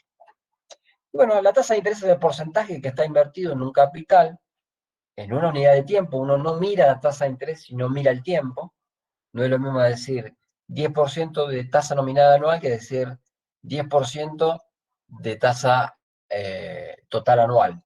Ahí hay una diferencia muy importante que ahora lo vamos a ir viendo con el desarrollo de esta cuestión de la tasa de interés, ¿no? Bueno, la tasa de interés, que siempre se expresa en porcentaje, representa un balance entre el riesgo y la posible ganancia, que es la oportunidad, de la utilización de una suma de dinero y de la situación y un tiempo determinado. O sea, hoy puedo pensar de una manera y mañana, con otra circunstancia u otra coyuntura, yo puedo pensar de otra manera. Si tengo más aversión al riesgo o no, lo que decíamos al principio de la clase, ¿no? Y desde el punto de vista del Estado, una tasa de interés alta incentiva el ahorro y una tasa de interés baja incentiva el consumo. Esto ya lo vimos en macroeconomía, ¿no? Y acá está la clasificación de la tasa de interés, que es la activa, es el precio del individuo paga por un crédito o por el uso del dinero, no es en sí el precio del dinero. Y la tasa de interés pasiva la primera, es la que uno toma el dinero y con ese dinero hace algo, invierte, produce más, aumenta o sea, la producción de un bien o un servicio. Y la tasa de interés pasiva es la que se le paga al rendimiento a aquel que presta su dinero para que alguien haga algo, que es tener un instrumento financiero para obtener una renta determinada o para sostener el valor de los ahorros, ¿no? Que sería, digamos, como la base de todo esto, ¿no? Entonces, el spread, que se llama la diferencia entre la tasa de interés activa y la tasa de interés pasiva, es lo que terminan ganando los intermediarios. ¿Quiénes son los intermediarios? Básicamente los bancos, o las entidades financieras, ¿no? Como le quieran llamar. Ese spread, que es la diferencia entre la tasa activa y la tasa pasiva, es lo que hace a la ganancia a los bancos, no en la Argentina, sino en toda parte, en cualquier parte del mundo. Y acá hay una comparación entre la tasa de interés simple y la tasa de interés compuesto. Vamos a ver la diferencia desde el punto de vista de cálculos cómo es, pero ¿qué quiere decir? Que a bajos periodos de tiempo, la tasa de interés simple y la tasa de interés compuesto prácticamente son iguales. O sea, por un capital determinado, que ahí creo que puse un ejemplo de 10.000 euros. 10.000 euros utilizando el concepto de tasa de interés simple, el rendimiento que yo tengo en 30 años va a ser solamente de 10.000 euros, lo voy a llevar a 40.000 euros. Pero si utilizo el concepto de tasa de interés compuesto, que es sumar los intereses al capital y a través de eso generar más capital, para tener más capital y mayor capital, más tasa de interés a posterior, es el concepto de la tasa de interés compuesto y obviamente eso hace que de 15.000 o 10.000 euros que tenías al año 1, al año 30 tengas 180.000 euros. Esa es una diferencia muy importante entre la tasa de interés simple y la tasa de interés compuesto. ¿Cómo es el cálculo de la tasa de interés simple? Bueno, acá hay un ejemplo. Obviamente en clase era más fácil darlo esto en el pizarrón. Pero ¿qué pasa? Yo tengo el capital de inicio, 10.000 pesos, supongamos, y al final del primer periodo 1, 1P, yo tengo el capital más los intereses creados en ese primer periodo. O sea, la acumulación de intereses en ese primer periodo por el capital ese, que será tasa pasiva o tasa activa, no importa por ahora eso, sino que en definitiva siempre tengo el capital como independizado de lo que es la tasa de interés. Entonces, así al año 2, 3, 4, 5, o al mes 2, 3, 4, 5, porque eso es un periodo de tiempo determinado, yo tengo el capital más la suma de los intereses de cada uno de los pedidos individuales. Entonces, en definitiva, la tasa de interés simple es la suma de los intereses del periodo 1 por multiplicado la cantidad de periodos por el capital más los intereses de la multiplicación de los intereses del periodo 1 por la cantidad de periodos que tengo, ¿no? Si la tasa de interés es invariable en todo ese tiempo. Bueno, analicemos el caso, ¿no? 10.000 pesos al término del primer año con una tasa de interés del 8%. Yo tengo el 8% de 10.000 son 800, entonces el interés son 800 y el capital son 10.000. Al segundo año tengo los 10.000 y el interés del primer periodo, tengo otros 800. Y así voy sumando. Al final de esta historia yo voy a tener los 10.000 de interés más 5 por 8, 40, que son 5 por los periodos y 800 los intereses de cada periodo, que serían 4.000. O sea que tendría 14.000 pesos o dólares, o lo que es la moneda que estén hablando, si yo utilizo solamente la fórmula de interés simple. ¿Cómo es la tasa de interés compuesto? Y bueno, acá uno empieza con una capital cero, en el punto de inicio de interés simple e interés compuesto es el mismo, el capital es el mismo. Nada más que al finalizar el primer periodo, los intereses ya empiezan a formar parte del capital. Con lo cual, el capital del segundo periodo, para iniciar el segundo periodo, ya es la sumatoria del capital del origen más los intereses generados. Eso hace que el capital sea mayor, y si ya antes tenía 10.000 solamente sobre los que yo contabilizaba intereses, ahora voy a tener 10.800 para contabilizar intereses. Con lo cual el interés es mayor y eso da la explicación de por qué las curvas se separan tanto, cuanto mayor es la cantidad de periodos y cuánto estoy hablando de interés compuesto versus el interés simple, ¿no? La fórmula de esto, en definitiva, bueno, esto es el desarrollo de fórmulas, y acá llego a esto. En definitiva, yo tengo que el final de dinero que yo voy a tener va a ser igual al capital puesto originalmente, esos 10.000 pesos, 10.000 dólares, por 1 más la tasa de interés, hasta acá lo estoy considerando invariable en todos los periodos, a la sexta porque fueron 6 periodos en los cuales yo puse el ejemplo. Si lo participáramos o lo consideráramos en n cantidad de periodos, o sea, periodos hacia el infinito, sería la masa de capital final, sería el capital original más, entre paréntesis, 1 más la tasa de interés invariable por n elevado a la cantidad de periodos que yo tengo. Y esa es la diferencia fundamental que hay entre el interés simple y el interés compuesto. Bueno, el exponente 1 más i es igual a la cantidad de periodos. Con lo cual, si el n yo lo estoy poniendo en años, la tasa de interés, que sí, que está ahí abajo, tiene que figurar en el mismo periodo de tiempo.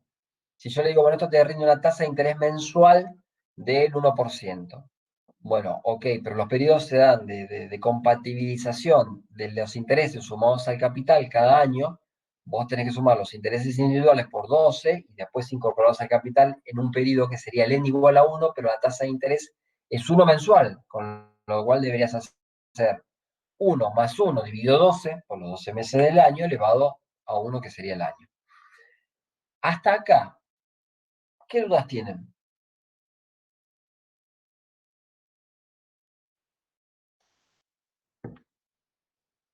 Si hay alguna.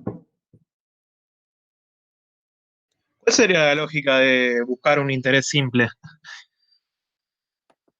Un interés simple sería, por ejemplo, cuando alguien en el pasado ponía un capital a trabajar y ese capital a trabajar te daba una tasa de rentabilidad determinada y esa tasa de interés determinada o calculada o lo que te diera, vos la usabas para vivir, para consumir. Sería como el concepto de decir, bueno, pues yo tengo $1.000.000 y lo pones $1.000.000 a trabajar en el banco. La más simple de todas, ¿no?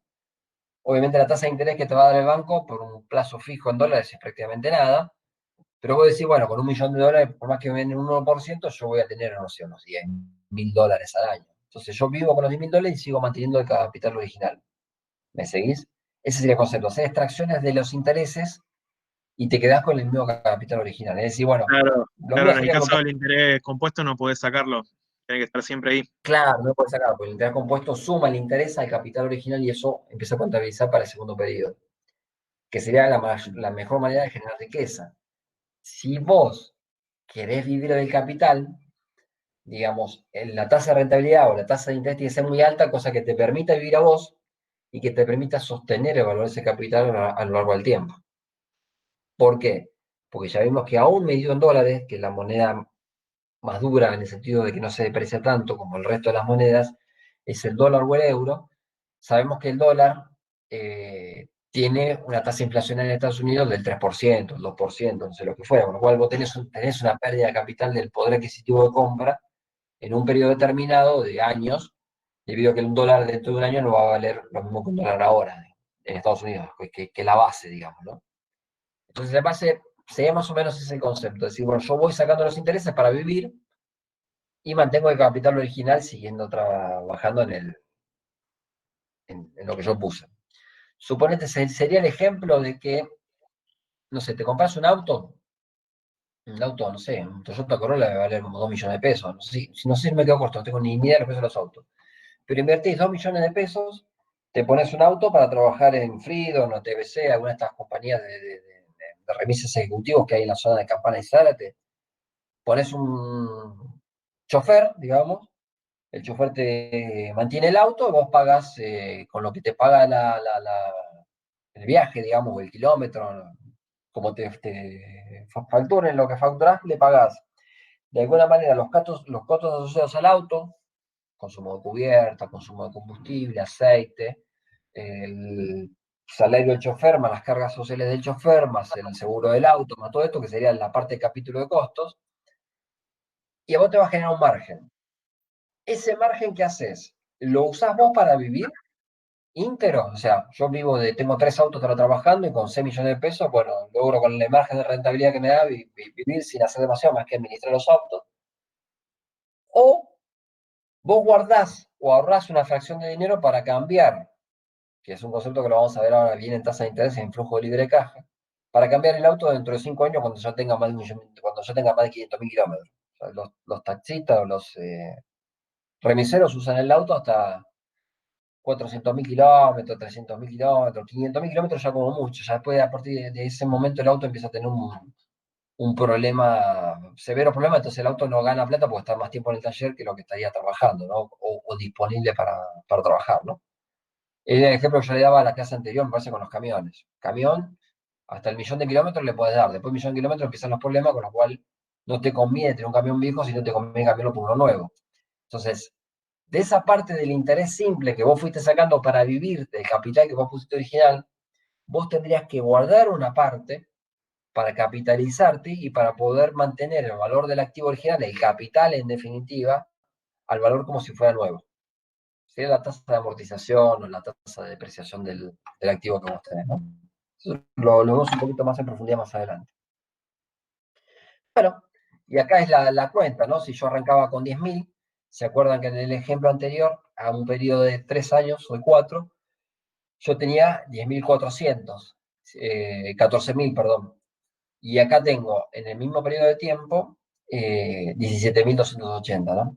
Es decir, los 10.000 reciben 2.000 cada año durante 3 años. Los primeros 2.000 recibidos ganan 400 hacia el segundo periodo, porque sería 10.000 más los 2.000, serían 12.000. Por el 20% te genera ese 400%, ¿no? Y los 400 ganan 80 hacia el tercer periodo y así sucesivamente, ¿no? Y así la suma total te da 7.280 de intereses sobre el capital original, que eran los 10.000 dólares, pesos, lo que fuera el ejemplo. Y acá, mientras antes, mejor. Entonces, acá hablaba de una relación de decir, bueno, en años, ¿no? Si uno empieza a ahorrar a una edad tardía, ¿sí? Bueno, empezás a ahorrar a los 45 años, digamos, el capital que vas a obtener al momento de jubilarte va a ser mucho menor. Aún no pongas con un interés compuesto, estamos hablando acá, ¿no? De sumar los intereses al capital que vos tenés. Entonces, si vos empezás a ahorrar a los 45, cuando te jubiles a la edad de 65 años, de nada podrías llegar a tener una masa de 50.000 euros. Voy a sacar ejemplo. En el caso del ahorrador 2, donde empezó antes, o sea, terminó la facultad, empezó a trabajar y empezó a ahorrar a partir de los 35 años, al final de su vida activa como trabajador, tendrías un capital de 150.000 euros, y si empezaste a ahorrar de muy chico, desde los 25 años, de la etapa temprana, como ustedes, obviamente fíjense cómo se van empinando las curvas, ¿no? Esto es por el efecto logarítmico, ¿no? O sea, uno más interés elevado a la n, mientras más n tengas, mejor va a ser, ¿no? Porque va a ser logarítmico, ¿no? Entonces, el ahorrador número 1 que empezó a ahorrar a los 25 años y al final de los 65 años va a tener, no sé, el ejemplo que pusieron acá, ¿no? Aún ahorrando lo mismo por año. Esto no quiere decir que tengas que hacer más esfuerzo un ahorrador 1 versus el ahorrador 3. El esfuerzo es el mismo, simplemente lo que cambia es el tiempo en este ejemplo. O sea, uno ahorraba, no sé, 400 dólares por mes. Con esos 400 dólares por mes, ¿qué haces? Y bueno, si empezaste a ahorrar a los 25 años una cosa, si lo empezaste a ahorrar a los 45 años va a ser otro resultado esperado. Y bueno, obviamente mientras antes empieza eso, tratando de promover obviamente que los jóvenes ahorren, pero no ahorren guardándose la plata en un plazo fijo, sino que ahorren en un medio que les garantice sostener el valor de capital y un plusito extra, ¿no? Y bueno, Argentina hoy tiene tasas de interés en pesos mayores al 50%, porque obviamente el interés hoy se conoció estos días, ayer me parece. La tasa inflacionaria del mes de agosto fue del 2,7, con lo cual suman el año, de enero hasta septiembre inclusive, una tasa de interés del 23% de tasa de inflación, estoy hablando. Entonces, si uno proyecta 3% para los próximos 4 meses que quedan, ¿sí? Septiembre, octubre, noviembre, diciembre, 4 meses, 3 por 4, 12, te daría una tasa de inflacionaria de cerca del 34% aproximadamente, lo que se estima. Un año muy particular, un año que está asignado por, obviamente, la cuarentena, donde hizo que los precios se aplacaran muchísimo, porque básicamente el consumo cayó, y algunos precios se bajaron bastante. Pero bueno, por otro lado tenés el Estado que está imprimiendo un montón de dinero para solventar el déficit fiscal que tiene en función de todos los créditos que está otorgando a tasa baja o todo lo que está haciendo de subsidios para que la economía no se termine de morir. Entonces, la inflación de este año va a terminar en 34%, pero si uno la mira de septiembre del 2019 hasta septiembre de este año, o sea, primero de septiembre del 2019 hasta el primero de septiembre del 2020, la inflación acumulada es del 54%. ¿Ya? O sea, si hubiéramos seguido la misma tendencia que teníamos el año pasado sin coronavirus, que quizá la inflación que estaríamos hablando sería del 70 a esta época, pero bueno, al finalizar el año. Bueno, acá obviamente está esto para que lo lean.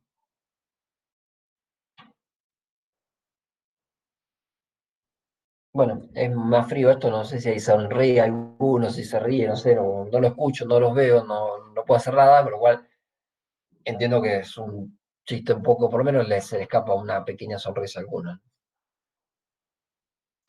Bueno, el concepto de equivalencia vamos a ver ahora. Es decir, hay varias maneras desarrolladas a lo largo de los años para devolver un préstamo. Y acá existen, el método francés es el que todos habitualmente usamos cuando compramos un auto, cuando compramos una cacerola, qué sé yo.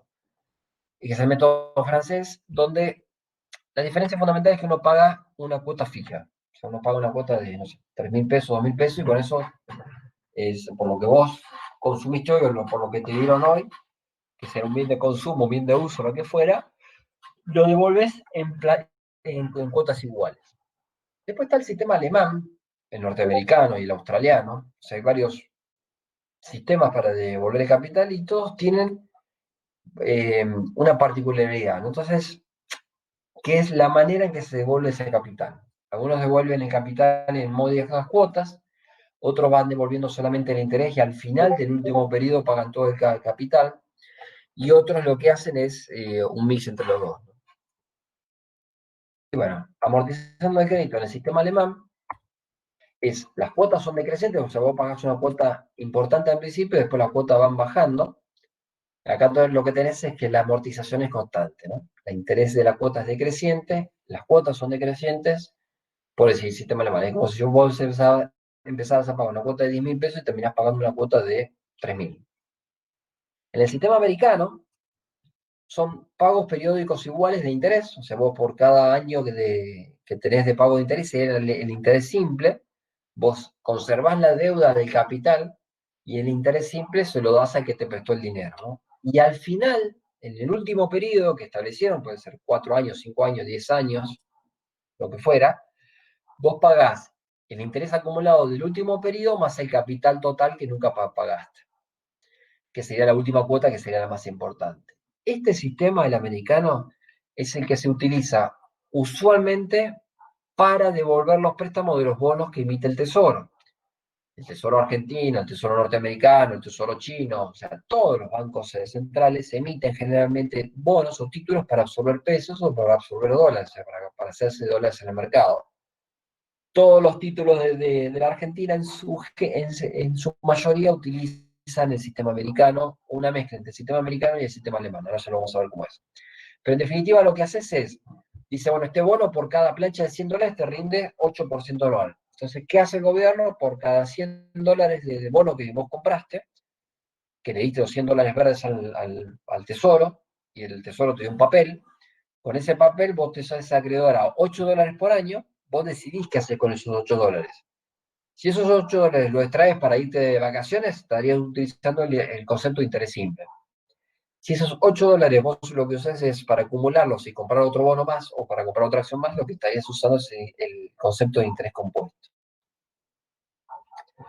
Y al final de los 10 años, donde generalmente se emiten los bonos, el Estado te paga el capital, o sea, la plancha de $100 que vos decías que tienen por cada plancha de 100, más el interés del último periodo. Te pagaría $108 al final del periodo. Y el sistema francés, lo que son pagos periódicos iguales, o sea, una cuota igual en todos los periodos, y esto tiene un interés en cuota decreciente, o sea, lo que vos pagás en cada cuota, el interés es decreciente, y la amortización en cada cuota es creciente. Ahora ya vamos a ver cómo funciona esto, en un ejemplo.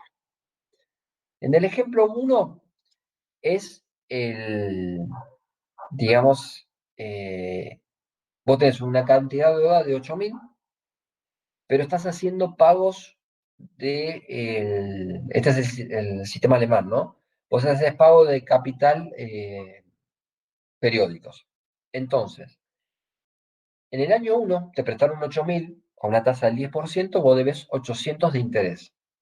El pago de capital que haces es de 2.000, con lo cual el pago de la cuota al principio va a ser de 2.800, que es la suma de 2.000 más el interés acumulado. 2.800 pagas de cuota. Al periodo 2, vos tenés cantidad de 6.000 ya, porque ya de 2.000 ya devolviste la primera cuota.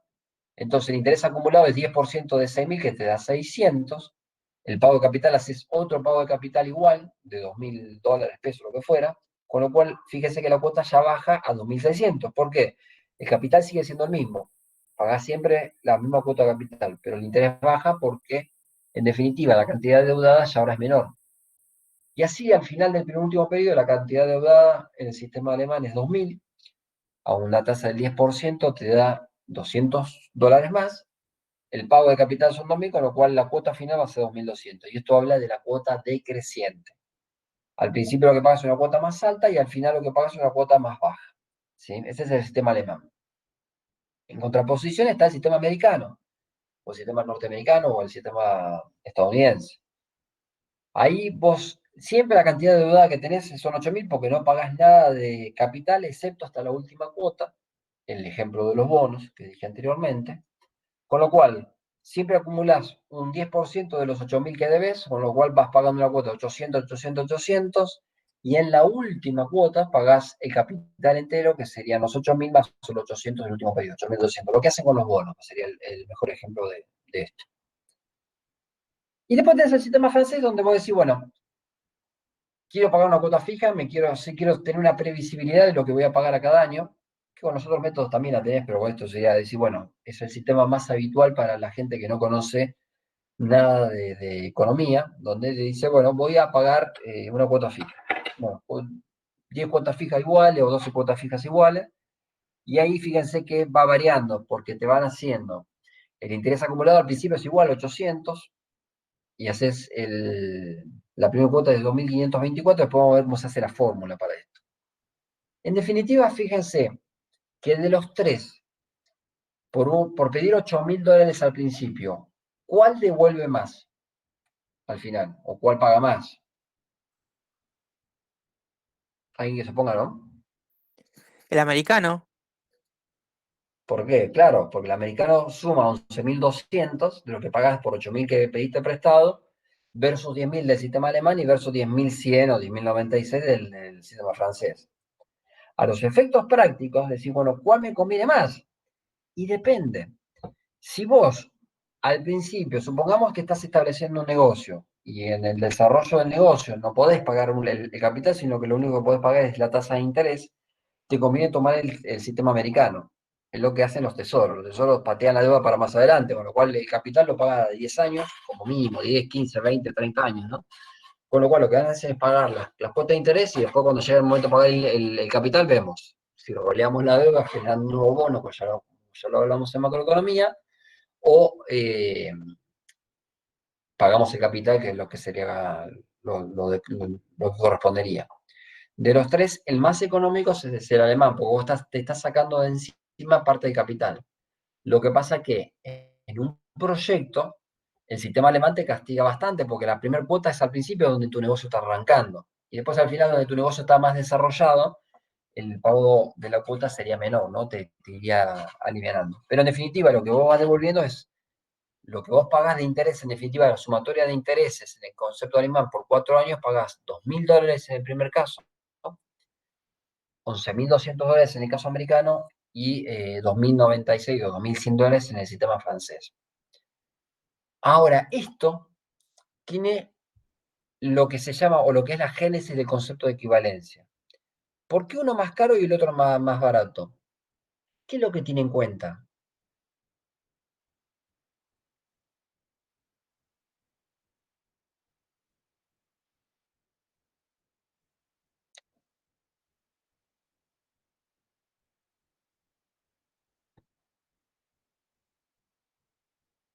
¿Qué es lo que tiene en cuenta el sistema americano, el sistema alemán y el sistema francés? Que son diferentes, pero en la génesis es lo mismo. Y fíjense en las columnas para darse cuenta, ¿no?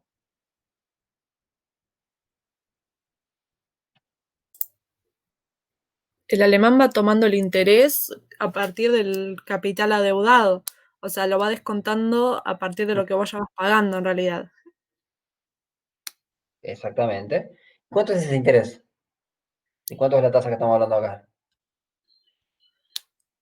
Y acá es de El un 10. 10%, ¿cierto? Sí.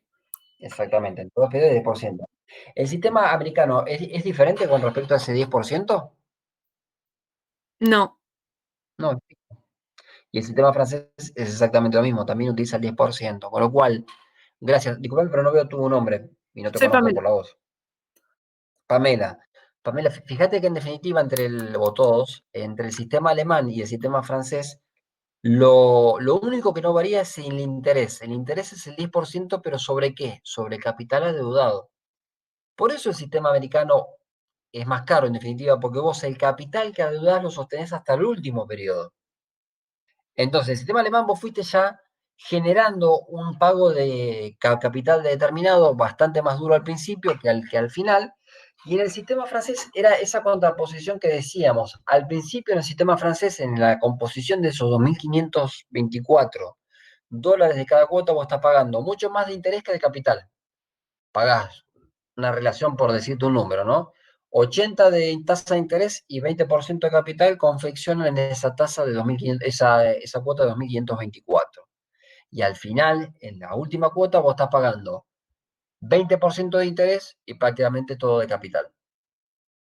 Y ahí están las diferencias o las similitudes. La equivalencia es que vos siempre terminás pagando tasa de interés sobre el capital que adeudás o que te prestaron, digamos.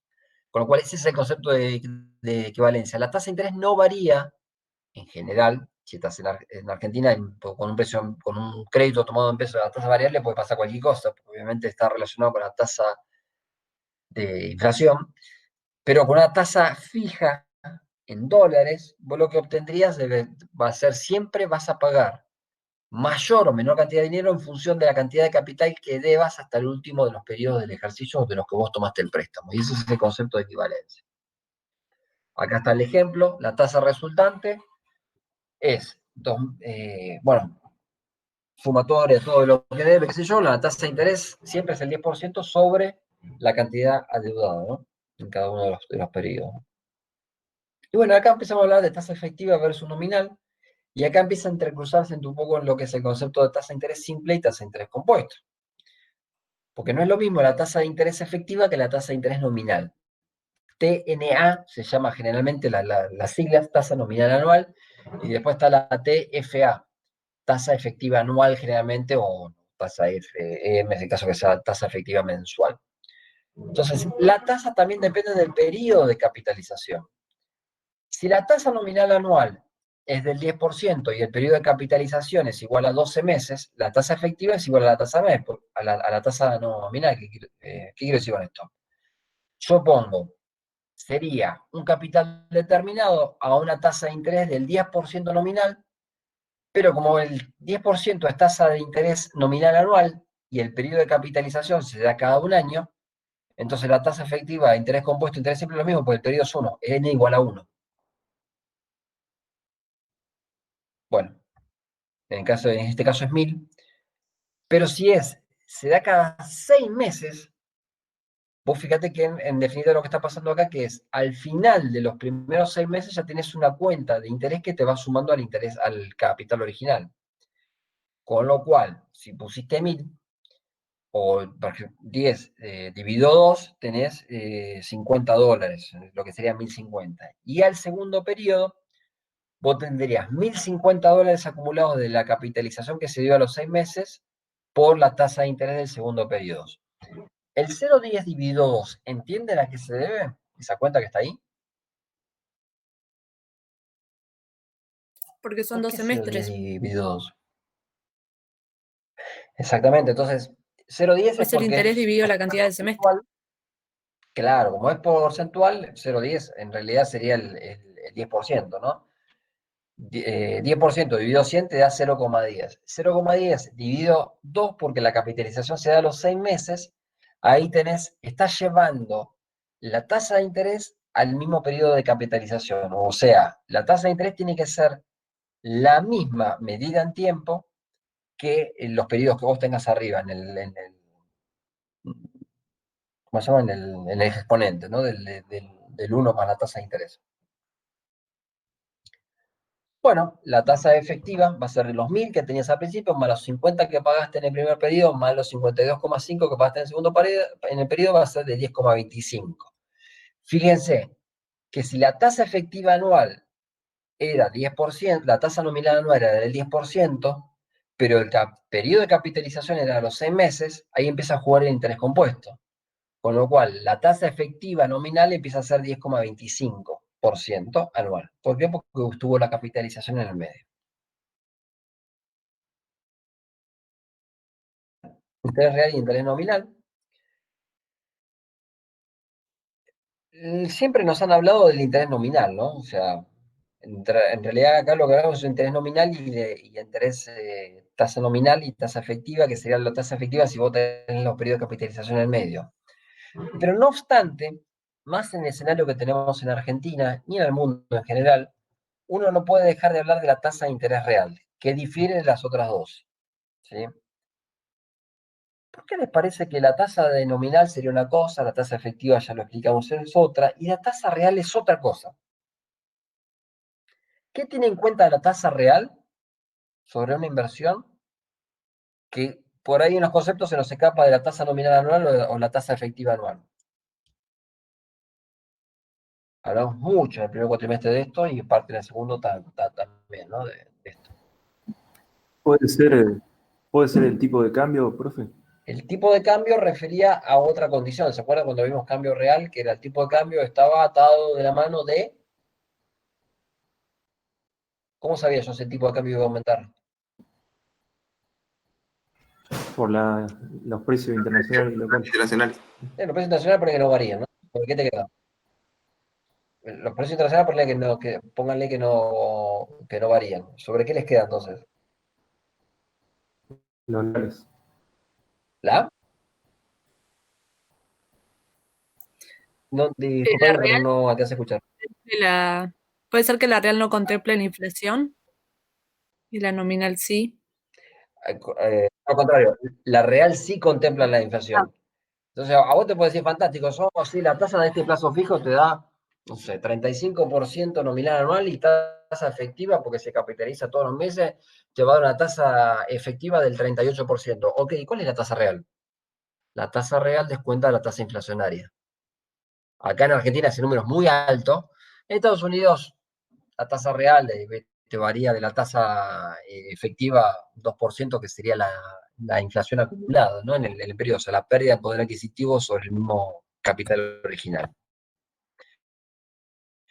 Entonces, en presencia de inflación, que en este caso lo llamamos como pi,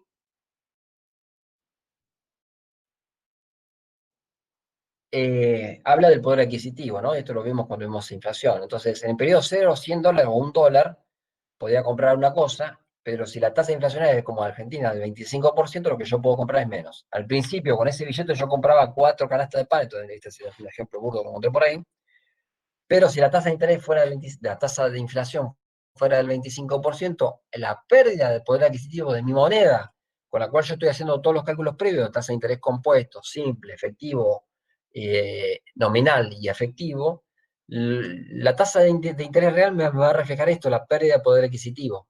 Con lo cual lo que se busca con la tasa de interés compuesto y la tasa de efectiva, ¿sí? La diferencia entre la nominal y la efectiva y la tasa real es compensar la tasa real. O sea que la tasa real a lo sumo sea cero, digamos, que sería como quizás el peor de los negocios, pero no sería el ultra malo. El ultra malo es tener el dinero y no hacer nada. El medianamente moderado es tener el dinero y ponerlo a algo que le gane un poquito a la tasa de inflación, y el bueno, el capitalista, sería el que tiene el dinero y gana por encima del valor inflacionario, ¿no? ¿Cómo se calcula el interés real? Y bueno, se utiliza la misma, bueno, la igualdad de Fisher se llama, ¿no? Que es 1 más la tasa de interés, esta es la nominal, o la efectiva, si la nominal tiene el mismo periodo que la efectiva, es igual a 1 más la tasa inflacionaria, que es pi en este caso, multiplicado 1 más la tasa de interés real. Y ahí está, I es la tasa de interés nominal, R es la tasa de interés real, que es la que queremos calcular en definitiva, y pi es el periodo de inflación. Con esto, uno se da cuenta si gana o pierde con los plazos fijos. Porque uno tiene el dato de plazo fijo, no tenés, qué tasa de interés efectiva, si querés anual te está dando por un plazo fijo a 180 días, Lo podés, te lo da, inclusive cuando vas a la página de los bancos que simulás, pongo 100.000 pesos, hagan eso como ejercicio, se van a dar cuenta. Y dice, bueno, está bien, la tasa efectiva anual va a ser de tanto porcentaje, 38%. Ok. Pero si la tasa inflacionaria es del 40%, la tasa real va a ser negativa. O sea, perdí poder adquisitivo aún poniendo mi dinero en un plazo fijo. Esa es la verdad que muchos no conocen. ¿A usted le parece ahora, con todo lo que han aprendido, que estimo que sea mucho, ojalá, que parece una pavada y parece una redundancia lo que yo estoy diciendo, créanme que esto no es conocido por el público en general. No lo conoce. Piensa que el plazo fijo sostiene que le da tasa de interés, pero no, en realidad le está dando una tasa de interés real negativa. Está perdiendo poder adquisitivo aún poniendo ese dinero en un plazo fijo. Obviamente es menor que dejar ese plazo fijo puesto en una caja de ahorro, ¿no? Que no te da nada de tasa. Pero sigue siendo peor al final del periodo del ejercicio porque la tasa inflacionaria es alta.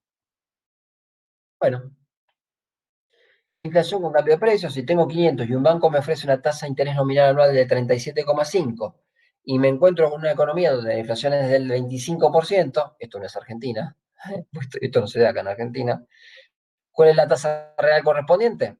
¿Cuál es el capital nominal a final de año? Y bueno, ahí hago las cuentas. Utilizo la ecuación de Fisher, Pi es la inflación 25% e I es la tasa de efectiva anual del 37,5. Bueno, despejo el R real me da una tasa de interés real del 10%. O sea, ya desde mi tasa de interés, que me prometía 38%, 37,5%, me parecía mucho, ya no es tanto, sino que, en definitiva, descartando o descontando la tasa inflacionaria, llego a una tasa de interés real del 10%. Es mejor, obviamente, de lo que tenía. ¿Y cuál va a ser el capital total obtenido, en definitiva, como capital real? Va a ser los 500 que yo puse en este ejemplo, por 1,375, que te da 687,5. Bueno, ese es el capital que tenés. Pero ese es el capital en cash que vos tenés, que no es el capital real. El capital real serían el 10% de 500, que serían 550. Y acá entienden cómo se ve la devaluación de la moneda. Uno piensa que tiene más plata, de hecho tenés más plata en billetes, pusiste 500 y al final, con la tasa del 37,5, te dieron 687,5. Pero ¿cuál es la capacidad de compra que tenés con eso? Es lo equivalente a tener 550 pesos o dólares al final del primer periodo, ¿no? Ese ejemplo no lo puse ahí, pero bueno. Bueno, esto va a ser lo último que vamos a ver hoy, tasa de inflación y tarjetas de crédito. Cuando uno habla de comprar con tarjeta de crédito en C cuotas sin interés, ¿no? O 12 cuotas sin interés, o lo que fuera sin interés, el 0% de interés es inexistente. Uno tiene que verificar el costo fijo total, que es el costo, perdón, no es costo fijo, costo financiero total. ¿Qué pasa? Esto ya lo hablamos en macroeconomía, y el uso de las tarjetas de crédito, el negocio de las tarjetas de crédito, está basado en el hecho de que muchas personas se ceban con la tarjeta de crédito. Parece que la tarjeta de crédito fuera una tarjeta simplemente para comprar, pero uno a fin de mes tiene que levantar la tarjeta de crédito, que sería pagar el total de lo que te viene de resumen de la tarjeta de crédito, pagarlo. Y eso implica que una persona que se compró un iPhone a principio de año y lo paga en 12 cuotas fijas, que eso no existe, es decir, que las cuotas fijas no sean sin interés. En realidad está metido el sistema de capitalización, el sistema de evolución del préstamo, el sistema francés. Las cuotas son fijas, pero, a ver, eso no implica que la cuota fija no tenga contemplada dentro la tasa de interés, y la tasa de interés va a ser un plus sobre la tasa inflacionaria. Es más, mucho cuando sacan el gobierno, inclusive la hora 12, bueno, ok, el velador valía, estoy mirando porque tengo un velador acá al lado, ¿no? El velador que no sé si usted lo ve, no me verá a mí, qué sé yo, ese velador hoy me vale 1.000 pesos, y dice, bueno, lo pagás en 12 cuotas sin interés, pero resulta que la cuota de las 12 cuotas sin interés son de 1.000 pesos, con lo cual, o de 100 pesos, con lo cual estoy pagando 1.200 pesos por este velador. Dice, 12 cuotas sin interés. Mentira, el de sin interés no existe. Siempre te cobran el interés porque tienen que ganar por encima de la tasa inflacionaria, todo el mundo. Inclusive el gobierno Lo que promete con esto es moderar un poco la tasa de interés, llevarla más cercana a la tasa inflacionaria, pero en realidad no es que pierde, digamos, o no es que uno gana como consumidor. Obviamente, si no tenés la posibilidad de comprarlo en cash y obtener un descuento, te conviene comprarlo en 12 cuotas sin interés, pero bueno, digamos, ahí está donde viene la Sí, trampa. ¿Por qué? Vos te dicen, a veces inclusive, sí, no, que por ahí, o sea, te lo dicen sin interés, obviamente ellos ya calcularon el interés, pero pagándolo en efectivo, por ahí te vale lo mismo al final que pagándolo en 12 cuotas. Entonces vos en vez de poner, no sé, 8.000 pesos de una, lo dividís y al final terminás pagando lo mismo. Pero bueno, eso también está en el control de cada uno, ¿no? no, En el y uso ese de la control es tarjeta. conocimiento. Pero el control, lo que vos dijiste, es lo más importante, porque uno se compró un iPhone en enero de este año o en febrero de este año. Ya el iPhone lo tenés como, no sé, habituado, ya sabés, te acostumbraste al uso del iPhone, de todas sus virtudes y demás, con lo cual ya parece ser como un bien más. Entonces, si bueno, ahora quiero un iPhone y quiero comprarme una cartera nueva, o un par de zapatos nuevos, quiero comprarme una moto nueva, qué sé yo, un auto nuevo. Y bueno, en el caso del auto ya no lo compras con tarjeta de crédito, pero estoy hablando de bienes de uso normal, ¿no? Entonces compras, qué sé yo, un aire acondicionado para tu casa, un equipo de música más grande y demás. Con lo cual, vos no terminaste de pagar la cuota del primero, de lo primero que te compraste, y ya estás pagando otra cuota del segundo artículo que te compraste, el tercero, el cuarto, el quinto. Entonces ahí llega un punto que la mayoría, más del 90% de la gente, no tiene control y gasta por encima de su posibilidad, hasta que se encuentra con la trampa de que, bueno, le viene un resumen de tarjeta de crédito de 87.000 pesos y resulta que lo que gana él son 50.000. Con lo cual, o paga la tarjeta de crédito o come. Entonces, ¿qué hace? Paga el mínimo de la tarjeta de crédito y al pagar el mínimo de la tarjeta de crédito, entraste en el negocio de los bancos. Eso es hacerle el caldo gordo a los bancos, porque los bancos ganan con eso. ¿En qué? La mayoría de la gente no tiene disciplina para gastar, gasta con la tarjeta de crédito por encima de sus posibilidades, y al gastar por encima de sus posibilidades, en un momento de la historia se encuentra la trampa de pagar el mínimo, o de pagar no el total, sino empezás a pagar una parte. Y ahí empiezan a correr las tasas de interés que te pone el banco, que está basado en esto. Hoy la tasa de interés cuando empezás a pagar el pago mínimo de la tarjeta mensual, el interés va del 75% anual, sin punitorios. El punitorio es una tasa extra, aparte de la tasa de interés que te cobran por financiarte lo que vos no pagaste en la final del primer ejercicio. En este caso estoy hablando al final del segundo mes, por lo que gastaste en el primer mes, porque si vos no pagaste nada, ni siquiera el mínimo, o pagaste menos que el mínimo, ahí empieza a correr el punitorio. Y el punitorio puede ser un 50% más de la tasa de interés de la deuda. Con lo cual, si el interés de la deuda es el 75%, el punitorio es un 50% arriba de eso. Entonces ahí llega un momento que el banco te acapara tu sueldo. ¿Cómo llega al banco? O sea, vos para pedir un crédito en el banco tenés que mostrar por lo menos tu recibo de sueldo. ¿Cómo se garantiza el banco? Que vos obviamente cuando llegaste a los punitorios, ya el banco ahí toma una decisión y te embarga el sueldo, y cuando te embarga el sueldo que ya judicializó la deuda que vos tenías con ellos, ahí está cobrando una tasa de interés enorme, judicializado estás vos, con lo cual tu empleador ya te descuenta dinero de lo que le tenés que pagar al banco. O sea, el banco va a tanta plata, no tenés más capacidad de endeudarte, porque el banco no te va a dar otra tarjeta de crédito, y vos le terminás pagando al banco, le terminás haciendo el caldo gordo al banco una tasa de interés que es ciento y pico por ciento sobre un capital que el banco lo consiguió al 50, que sería la tasa inflacionaria, o al 40. ¿Se entienden? Ese es el real negocio de los bancos acá en Argentina. El spread que te cobran en la tasa de interés activa, que sería la tasa de interés en el caso nuestro de las tarjetas de crédito, el ejemplo que estamos hablando, versus la tasa de interés pasiva, que es la que le dan al dueño o al tenedor del plazo fijo que depositó ese dinero en el banco. ¿Qué hizo el banco con el dinero que le prestaste? Y bueno, financió al otro que debía la tarjeta de crédito, o que no pagó el total de la tarjeta de crédito. Ahí, aunque le parezca mentira, yo que trabajo en una organización lo he visto muchas veces, donde el tipo, en vez de cobrar, no sé, 100.000 que tenía que cobrar, y no, está cobrando 60.000. ¿Por qué? Porque, bueno, está 40.000 se lo absorbe el banco, una cuota que la va a terminar a pagar capaz que de acá a 5 años. ¿Sí? Te lo financia a 5 años, porque en definitiva hay una ley que te limita al 35% de lo que vos ganás de tu salario, vos podés, neto, ¿no? Podés pagar como máximo una cuota. Entonces, ¿qué pasa? Bueno, 35% de tu salario te lo toma el banco para cubrir. Pero ¿qué pasa?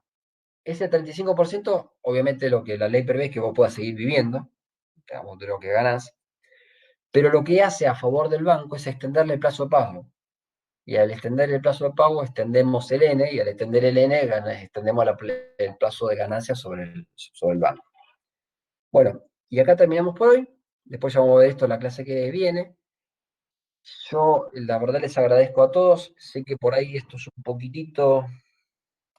Uy, deja de compartir. Ahora que los veo, bueno, por lo menos veo las fotos de algunos de ustedes. Les agradezco por haberme escuchado. Sé que la parte es muy teórica, pero es así, digamos, no tengo otra forma de darlo, no conozco otra forma mejor de darlo de la manera virtual. Así que les agradezco toda la escucha. La clase que viene es clase de final, con lo cual no nos vamos a ver recién el otro martes, el otro viernes. Así que ahí, bueno, seguiremos hablando de esto y vamos a ver si terminamos la clase que viene o no. O, yo creo que no, por ahí no, nos va a quedar un puchito de una tercera clase para terminar de ver tasa de interés. No dejen de ver esto en los tiempos que tengan. Traten de conceptualizar los conceptos, que todo esto les va a servir para hacer, bueno, lo de costo que lo tienen pendiente, obviamente, porque está dentro del periodo que ustedes tenían para hacerlo, y lo de tasa de interés les va a servir muchísimo, no solo en el proyecto final, lo que tenga que hacer, sino en la cotidianidad de sus vidas. Yo les pediría, no sé, Vladimir Leal, ¿está?